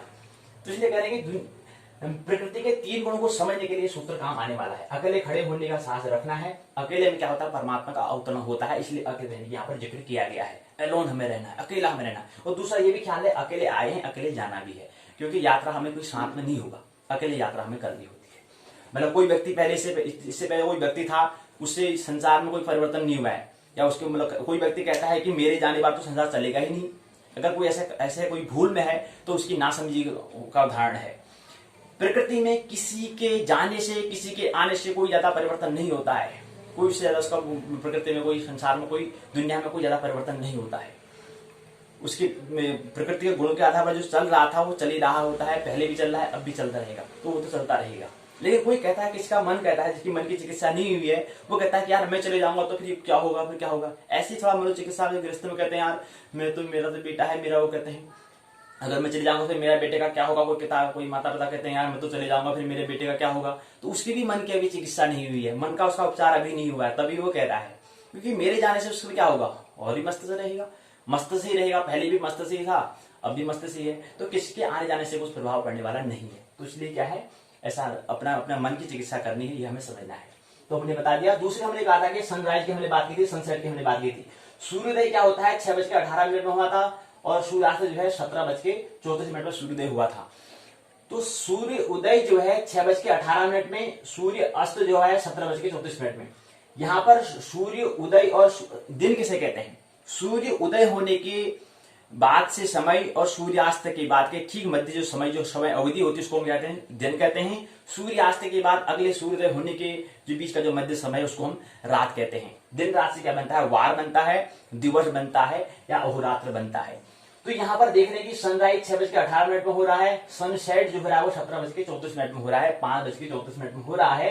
अर्थात दिन जो है 11 घंटे 16 मिनट का है, रात जो है 12 घंटे 44 मिनट का है। तो यहाँ से ये समझ में आ रहा है कि आजकल का जो समय है क्या होता है, दिन छोटा है, क्योंकि अमूमन जो होता है दिन क्या होता है 12 घंटे का, रात 12 घंटे का होता है। लेकिन यहाँ पर दिन क्या है 11 घंटे 16 मिनट का है, और यहाँ पर रात 12 घंटे 44 मिनट का है। तो यहाँ से ये स्पष्ट होता है कि दिन क्या है छोटे हैं और रात बड़ी होती है, ये समझ में आता है। तो इसलिए क्या है यहाँ पर जो अंतर है ये क्या है, दिन रात का अंतर हम कह रहे हैं, तो इसलिए कहते हैं आज का दिन छोटे होते हम कहते हैं, और रात बड़ी है क्योंकि यहाँ पर 12 घंटे से ऊपर का समय दिया है। 12 घंटे 44 मिनट की हमने बात की, 44 मिनट ज्यादा हो रहा है, तो मतलब क्या है दिन छोटा है, रात बड़ी है। रात इसलिए 12 घंटे 44 मिनट, तो इसलिए क्या है रात बड़ी है हम कहते हैं। तो अगला सूर्योदय फिर क्या होगा 6:19 में होगा, तो ये हमें समझना है। और शोध अनुसंधान मतलब होता है, शोध और अनुसंधान का मतलब होता है विज्ञान का जन्म, बोध का मतलब होता है जन्म, मतलब क्या होता है धर्म का जन्म होना। तो विज्ञान का जन्म देना है तो हमें शोध करना होगा, अगर बोध करना है तो हमें धर्म का, अगर हमें जन्म देना है तो हमें बोध करना पड़ेगा, हमें कुछ न कुछ करना पड़ेगा, बोध हमें करना पड़ेगा, कुछ अपने अंतर्मन में ध्यान हमें प्रेम करना पड़ेगा। ध्यान प्रेम हमें करने के लिए, वो धर्म का जन्म देने के लिए हमें ध्यान प्रेम हमें प्रवेश करना पड़ेगा, ध्यान हमें करना पड़ेगा, प्रेम हमें करना पड़ेगा, और विज्ञान का जन्म देने के लिए हमें शोध हमें अनुसंधान हमें करना पड़ेगा। तो यही मेरी बातें होती है। तो ये हमारा जो है ये भाग जो है हमने बताया कि भाग एक पाठशाला का भाग एक पाठ्यचर्या के अंतर्गत जो 4 चरण है वो हमने समझ लिया। आइए हम क्या करें, आइए हम यहाँ पर भाग 2 पाठ्यक्रम के भाग 2 पाठशाला के भाग 2 में प्रवेश करते हैं। भाग 2 है JY 102 जन्म कुंडली निर्माण खंड 5 दशा साधन इकाई तीसरी। भाग 2 है पाठ्यक्रम पाठ्यचर्या पाठ्यचर्चा इकाई तीसरा योगिनी दशा अंतर्दशा साधन। ऐसी स्थिति जो पृथ्वी द्वारा 36 परिक्रमा सूर्य की करने तक की अवधि वाला हो, ऐसी दशा को हम योगिनी दशा हम कहते हैं। ऐसी दशा को जन्म नक्षत्र संख्या में 3 जोड़कर 8 का भाग देने पर एकादि शेष देने से मंगल आदि योगिनी दशाएं होती हैं। ये क्रमशः क्या है, 1 2 3 4 5 6 7 8 क्रमशः से वर्ष की मानी जाती है, वर्ष की होती है। कहने का मतलब है कि ऐसी स्थिति जो पृथ्वी द्वारा 36 परिक्रमा करने पर, मतलब क्या होता है, पृथ्वी के 36 परिक्रमा हो जाएंगी, कोई स्थिति जो 36 वर्ष तक रह रही है, 36 वर्ष का मतलब पृथ्वी के 36 परिक्रमा करने में जितना वक्त लग रहा है उतने वक्त तक कोई स्थिति नक्षत्रों की बनी है उसको, ऐसी दशा को, ऐसी स्थिति को हम क्या कहते हैं, योगिनी दशा, योगिनी स्थिति कहते हैं। और योगिनी स्थिति क्या है, 8 प्रकार के होते हैं, 8 योगिनी दशाएं होती हैं। पहली मंगला, दूसरी पिंगला, तीसरी धान्या, चौथा भ्रामरी, 5वां भद्रिका, 6वां उल्का, 7वां सिद्धा, 8वां संकटा है। और मंगला से चंद्रमा का जन्म होता है, पिंगला से सूर्य का जन्म होता है, धान्या से गुरु का जन्म होता है, भ्रामरी से मंगल का जन्म होता है, भद्रिका से बुध का जन्म होता है, उल्का से शनि का जन्म होता है, सिद्धा से शुक्र का जन्म होता है, संकटा से राहु का जन्म होता है। इनसे क्या होता है, इन ग्रहों का क्या होता है, जन्म होता है। तो 8 योगिनी दशा कौन कौन सी है, मंगला, पिंगला, धान्या, भ्रामरी, भद्रिका, उल्का, सिद्धा और संकटा। और जन्म होने का पहले से चंद्रमा, दूसरे से सूर्य, तीसरे से गुरु, चौथे से मंगल, 5वें से बुध, 6ठे से शनि, 7वें से शुक्र और 8वें से राहु का क्या होता है, जन्म होता है। और हमने कहा था कि यहाँ पर जन्म नक्षत्र संख्या में 3 जोड़कर 8 का भाग देने पर जो शेष आए उसको वो वाला क्या कहते हैं, वो वाली दशा का नाम हम कहते हैं। जैसे हमने कहा कि जन्म नक्षत्र अगर जन्म नक्षत्र है अर्थात पुष्य जन्म नक्षत्र की संख्या क्या होती है, 8वें नंबर पर आता है। उसका नंबर जो संख्या है, उसका संख्या क्या है, 8 है। उसमें अगर 3 को हम जोड़ देते तो 11 बन जाता है, और 11 को जब 8 से भागा 11 को भागा देते हैं तो 3 शेष बचता है। तो ये तीसरी भी जो हमने कहा था, तीसरी कौन सी दशा है, मंगला, पिंगला, धान्या। धान्या क्या है, तीसरी स्थिति है, तीसरी दशा है। तो ये जो जिस व्यक्ति का जन्म नक्षत्र पुष्य नक्षत्र में जिसका जन्म हुआ है उसकी जो योगिनी दशा कौन सी होगी, धान्या योगिनी दशा होगी। और इससे जन्म किसका जन्म हुआ है, गुरु का जन्म हुआ है। तो हम उस व्यक्ति का जन्म जो योगिनी दशा कौन सी है, धान्या है, जो 3 वर्ष की होती है। ये ख्याल है ना जी। जितने वर्ष, मंगला 1 वर्ष की, पिंगला 2 वर्ष की, धान्या 3 वर्ष की, भ्रामरी 4 वर्ष की, भद्रिका 5 वर्ष की, उल्का 6 वर्ष की, सिद्धा 7 वर्ष की, संकटा 8 वर्ष की क्या होती है, दशाएं होती है, इतने सार्थक होती है। ये हमें समझना चाहिए। तो उसके बाद क्या है, जीवन काल में योगिनी एक बार हो तो अल्पायु कहते हैं। 36 वर्ष के अगर कोई किसी व्यक्ति की अल्पायु कहते हैं, कोई व्यक्ति 30 साल में अगर यहाँ से इसका शरीर का क्या हो जाता है, शरीर को छोड़ देता है, आत्मा का एक दूसरे शरीर में प्रवेश कर जाती है, तो उसको कहेंगे इसकी आयु क्या थी, अल्पायु थी। 30 वर्ष में इसकी अगर मृत्यु हो जाती है, जैसे हम कहते हैं कि स्वामी विवेकानंद 31 वर्ष में चले गए थे, तो उनकी आयु क्या थी, अल्पायु थी।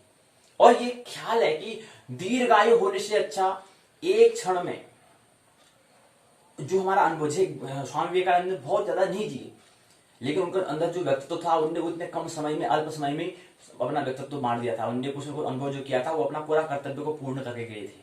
अब कोई व्यक्ति क्या 100 साल जी रहा है, खा रहा है, पी रहा है, अपना मस्त कुछ प्रकृति का कुछ स्वार्थ न कुछ पुरुषार्थ न कुछ परमार्थ हो रहा है, तो ऐसे व्यक्ति के 100 साल जीने से क्या फायदा। कम साल जिए लेकिन कुछ स्वार्थ करे, कुछ पुरुषार्थ, कुछ परमार्थ करे, तो व्यक्ति का कम जीना भी, अल्पायु जीना भी क्या है, श्रेष्ठकर है, बजाय 100 साल के जीना। बुद्ध का सूत्र है, वहां समझ लें। 2 बार होगी तो मध्यायु कहलाएगी, अर्थात 36 72 वर्ष। 3 बार होगी दीर्घायु कहलाएगी, 36 36 36 को 3 बार जोड़ेंगे तो 108 वर्ष की होगी, दीर्घायु वाला होता है। इसी से हम अल्पायु, मध्यायु, दीर्घायु क्या करते हैं, गणना करते हैं। तो अल्पायु 36 वर्ष की, मध्यायु 72 वर्ष की, दीर्घायु 108 वर्ष की होती है। और कलयुग में जो जीवन का जो व्यक्ति जीते हैं उसकी पूर्ण आयु कितनी होती है, 120 वर्ष हम मानते हैं। ये हमने क्या है, 120 वर्ष किसकी दशा है, विंशोत्तरी दशा के हिसाब से 120 वर्ष उसको हम कहते हैं।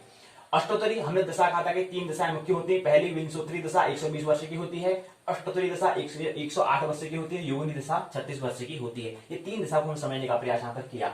हमने कहा था कि जन्म कुंडली निर्माण खंड 5 के अंतर्गत दशा साधन जो है, इकाई तीसरी जो है आज अंतिम इकाई है। इससे फिर आज की पाठशाला से क्या होगा, फिर हमारा JY 102 जन्म कुंडली निर्माण, अर्थात जो हमारा स्नातक प्रथम वर्ष का जो स्नातक प्रथम वर्ष मतलब ज्योतिष विषय का जो पहला प्रश्न पत्र दूसरा प्रश्न पत्र है, पहला प्रश्न पत्र ब्रह्मांड एवं काल और दूसरा प्रश्न पत्र है जन्म कुंडली निर्माण। ये क्या होगा, अभी इकाई अगर हम जैसे पाठ्यक्रम देखते हैं तो ये पूर्ण हो जाएगा। इसके बाद फिर क्या होगा, हमारे 2 दिन की हमारी प्रश्नोत्तर चर्चा होगी, और 2 दिन की प्रश्नोत्तर चर्चा होने के बाद हमारा क्या होगा, फिर अगला हम अगले विषय पर जाएंगे, वो है संस्कृत विषय। उत्तराखंड मुक्त विश्वविद्यालय हल्द्वानी ने अपनी जो पाठ्यक्रम है उसको विद्या शाखा में बांटा है। हमारा जो विषय है ज्योतिष विषय और हमारा जो संस्कृत विषय है वो मानविकी विद्या शाखा के अंतर्गत आता है, और मानविकी विद्या शाखा के अंतर्गत हमारे 2 विषय ज्योतिष विषय और संस्कृत विषय हैं। तो अगला विषय हमारा संस्कृत विषय होगा, वो हम करेंगे इस महीने के 6 दिन जो हम मिलेंगे, 6 दिवस हम क्या करेंगे, संस्कृत पाठशाला पर हम बात करेंगे। और उसके बाद जो अंतिम 31 अक्टूबर जो आएगा, वहां पर हमारा क्या करना है, परीक्षा का हमें आयोजन करना है, ये हमें स्मरण रहना चाहिए। वहां पर हमारे दोनों सत्रों में पहला जो पाठशाला जो हम ज्योतिष का जो पहला प्रश्न पत्र है, पहला प्रश्न पत्र ब्रह्मांड एवं काल पहले सत्र में, और दूसरे सत्र में हम ब्रह्मांड JY 102 जन्म कुंडली निर्माण, इन दोनों को समझने का प्रयास 2 सत्रों में करेंगे। जैसे परीक्षा का आयोजन होता है, कुछ ऐसी हम फीलिंग, ऐसी मानसिक तैयारी के तौर पर हम कुछ एग्जाम की कुछ योजना यहाँ पर कर रहे हैं, तो उस पर हमें क्या करना है, वो हम 31 अक्टूबर हम करेंगे 2 सत्रों में, 2 शिफ्टों में 2 पाली में हम करेंगे। पहले शिफ्ट में पहला प्रश्न पत्र, दूसरे शिफ्ट में दूसरा प्रश्न पत्र का आयोजन करेंगे, ये हमें स्मरण रहना चाहिए। आइए विश्वविद्यालय का योगदान हमारे पास है, तो इसलिए उसके पुस्तक का योगदान उसका जिक्र करना अनिवार्य है। आइए क्या है इसमें देखें। इकाई 3 योगिनी दशा अंतर साधन है। इकाई संरचना प्रस्तावना उद्देश्य योगिनी दशा परिचय, योगिनी दशा की परिभाषा स्वरूप, योगिनी दशा फल, बोध सारांश परिवेश शब्दावली, बोध प्रश्न के उत्तर, संदर्भ ग्रंथ सूची, निम्नादर प्रश्न सूची इसमें पूछा गया है। 5वां खंड है इकाई 3 का नाम योगिनी दशा नाम की क्या है, इकाई है। योगिनी दशा मतलब होता है महत्वपूर्ण 36 वर्षों का जो होता है योगिनी दशा जो है। योगिनी दशा अपने नाम के स्वरूप फल देते हैं भगवान शिव के, इसके उत्पत्ति करता हम मानते हैं। संपूर्ण भारत में उत्तर के प्रांतों में इसका क्या है, अधिक प्रचलन होता है। यहाँ पर उद्देश्य बताए हैं, 5 उद्देश्य इसमें दिए हुए। योगिनी दशा का परिचय यहाँ पर से संबंधित बातें यहाँ पर सूत्र हैं, इसको समझेंगे। कहते हैं कि योगिनी दशा के बारे में कहा जाता है कि स्वयं भगवान विष्णु ने इस दशा को कहा है। मंगला पिंगला धान्या भ्रामरी भद्रिका उल्का सिद्धा संकट, ये 8 योगिनी दशा होती हैं। मंगला से चंद्रमा, पिंगला से सूर्य, जो बताए हुए यहाँ पर बताने का प्रयास यहाँ पर किया है। और बीच में आपको बताया कि कैसे इसको नक्षत्र का हम कैसे साधन करते हैं। किसी व्यक्ति का जन्म ये वाला नक्षत्र में हो तो उसकी कौन सी दशा होगी, कौन सी योगिनी दशा होगी, उसको हमने समझने का प्रयास यहाँ पर किया। अगर जन्म नक्षत्र पुष्य होगा तो उसमें 3 जोड़ेंगे तो 11 बनता है, भागा देंगे तो 8 से भागा देते हैं तो 3 बन जाता है। और तीसरी धान्या क्या है, धान्या योगिनी दशा है और 3 वर्ष तक 3 वर्ष की होती है, ये हमें स्मरण रहना चाहिए। ये यहाँ पर समझाने का प्रयास यहाँ पर उदाहरण के माध्यम से किया है। उसी के बाद यहाँ पर कहते हैं कि वही यहाँ पर फिर दीर्घायु अल्पायु दीर्घायु मध्यायु अल्पायु को समझाने का प्रयास किया है कि अगर एक बार पुनरावृत्ति होगी तो अल्पायु, 2 बार पुनरावृत्ति होगी तो मध्यायु, 3 बार होगी तो दीर्घायु कहलाएगी ऐसी दशा। वो यहाँ पर समझाने का प्रयास यहाँ पर भी किया है। मंगला पिंगला धान्या भ्रामरी भद्रिका उल्का सिद्धा संकटा, स्वामी चंद्रमा सूर्य गुरु मंगल बुध शनि शुक्र राहु, 1 वर्ष 2 वर्ष 3 वर्ष 4 वर्ष 5 वर्ष 6 वर्ष 7 वर्ष 8 वर्ष, ये हमको दिया है यहाँ पर। नक्षत्र 27 नक्षत्र कौन कौन से हैं इसे योगिनी दशा के क्रम में दिखाया है सारणी में। तो यहाँ पर चौथा वर्ष मतलब भ्रामरी से, क्योंकि मंगल से यहाँ पर बता रहे हैं कि पहला जो इसके 8 भाग होते हैं, पहला भाग का नाम है मंगला। पहली जो इसके भाग उसको हम कहते हैं 8 भाग, जो 8 जो दशाएं होती हैं, पहली दशा है मंगला से प्रारंभ होता है संकटा तक। तो मंगला है, मंगला में अश्विनी भरणी कृतिका रोहिणी मृगशिरा आद्रा पुनर्वसु पुष्य आश्लेषा मगा पूर्व फाल्गुनी उत्तर फाल्गुनी हस्त चित्रा स्वाति विशाखा अनुराधा ज्येष्ठा मूल पूर्वषाढ़ा उत्तरषाढ़ा श्रवण धनिष्ठा सदृशा पूर्व भाद्रपद उत्तर भाद्रपद और रेवती, ये 27 नक्षत्र को क्रम बता रखे हैं। यहाँ पर शनि उल्का शनि 6 वर्ष का, यहाँ पर रेवती और प्रारंभ भ्रामरी मंगल चौथे मतलब मंगल जो है ये 4 वर्ष का होता है, तो अश्विनी से यहाँ से प्रारंभ होता है। और यहाँ पर रेवती अथा उल्का शनि 6 वर्ष यहाँ पर रेवती ये पूर्ण होता है। 27 नक्षत्र यहाँ पर दिए हुए, यही समझाने का प्रयास यहाँ पर किया है। इसी हिसाब से मंगला दशा 1 वर्ष अंतर्दशा के बारे में बता रखा है, फिर पिंगला के बारे में 2 वर्ष अंतर्दशा के बारे में बता रखा है, धान्य दशा 3 वर्ष अंतर्दशा के बारे में बता रखा है, भ्रामरी दशा 4 वर्ष अंतर्दशा के बारे में बता रखा है, भद्रिका दशा 5 वर्ष अंतर्दशा, उल्का दशा 6 वर्ष अंतर्दशा, ये समझाने का प्रयास यहाँ पर किया गया है। सिद्धा दशा 7 वर्ष अंतर्दशा, संकटा दशा 8 वर्ष अंतर्दशा, ये समझाने का प्रयास यहाँ पर किया हुआ है। उसके बाद में दशाफल का मौलिक नियम, कुछ नियम बता रखे हैं, अगर उससे अशुभ का और शुभ का निर्णय कैसे करते हैं ये समझाने का प्रयास यहाँ पर बताया है। उनके नियम क्या है इसको समझाने का प्रयास किया है। दशाफल में राहु केतु की विशेषता क्या है ये समझाने का प्रयास यहाँ पर किया है। त्रिकोण राहु केतु दो साथ भावेश के साथ जो हो तो मारक होते हैं। त्रिकोणेश में युत और दृष्टि यदि यदि दो सात भाव हो तो आयु और धन वर्धक होते हैं। द्विस्वभाव राशिगत राहु केतु यदि त्रिकोणों में युक्त हो तो राहु केतु की अधिष्ठता राशियों के स्वामी त्रिकोणों से युक्त हो तो सदैव राज्य धन देते हैं। ये समझने का प्रयास यहाँ पर किया है। अंतरदशा का फल का अंतरदशा जो उसका फल उस पर क्या परिणाम होंगे उसके बारे में विचार यहाँ पर किया है। सारांश कुछ बातें यहाँ पर बताई है। ज्योतिष शास्त्र में दशाओं का ज्ञान अपरम आवश्यक है। दशा क्रम में विंशोत्तरी दशा के पश्चात योगिनी दशा का नाम आता है, का नाम जिक्र होता है आता है। योगिनी दशा कुल 36 वर्ष की होती है।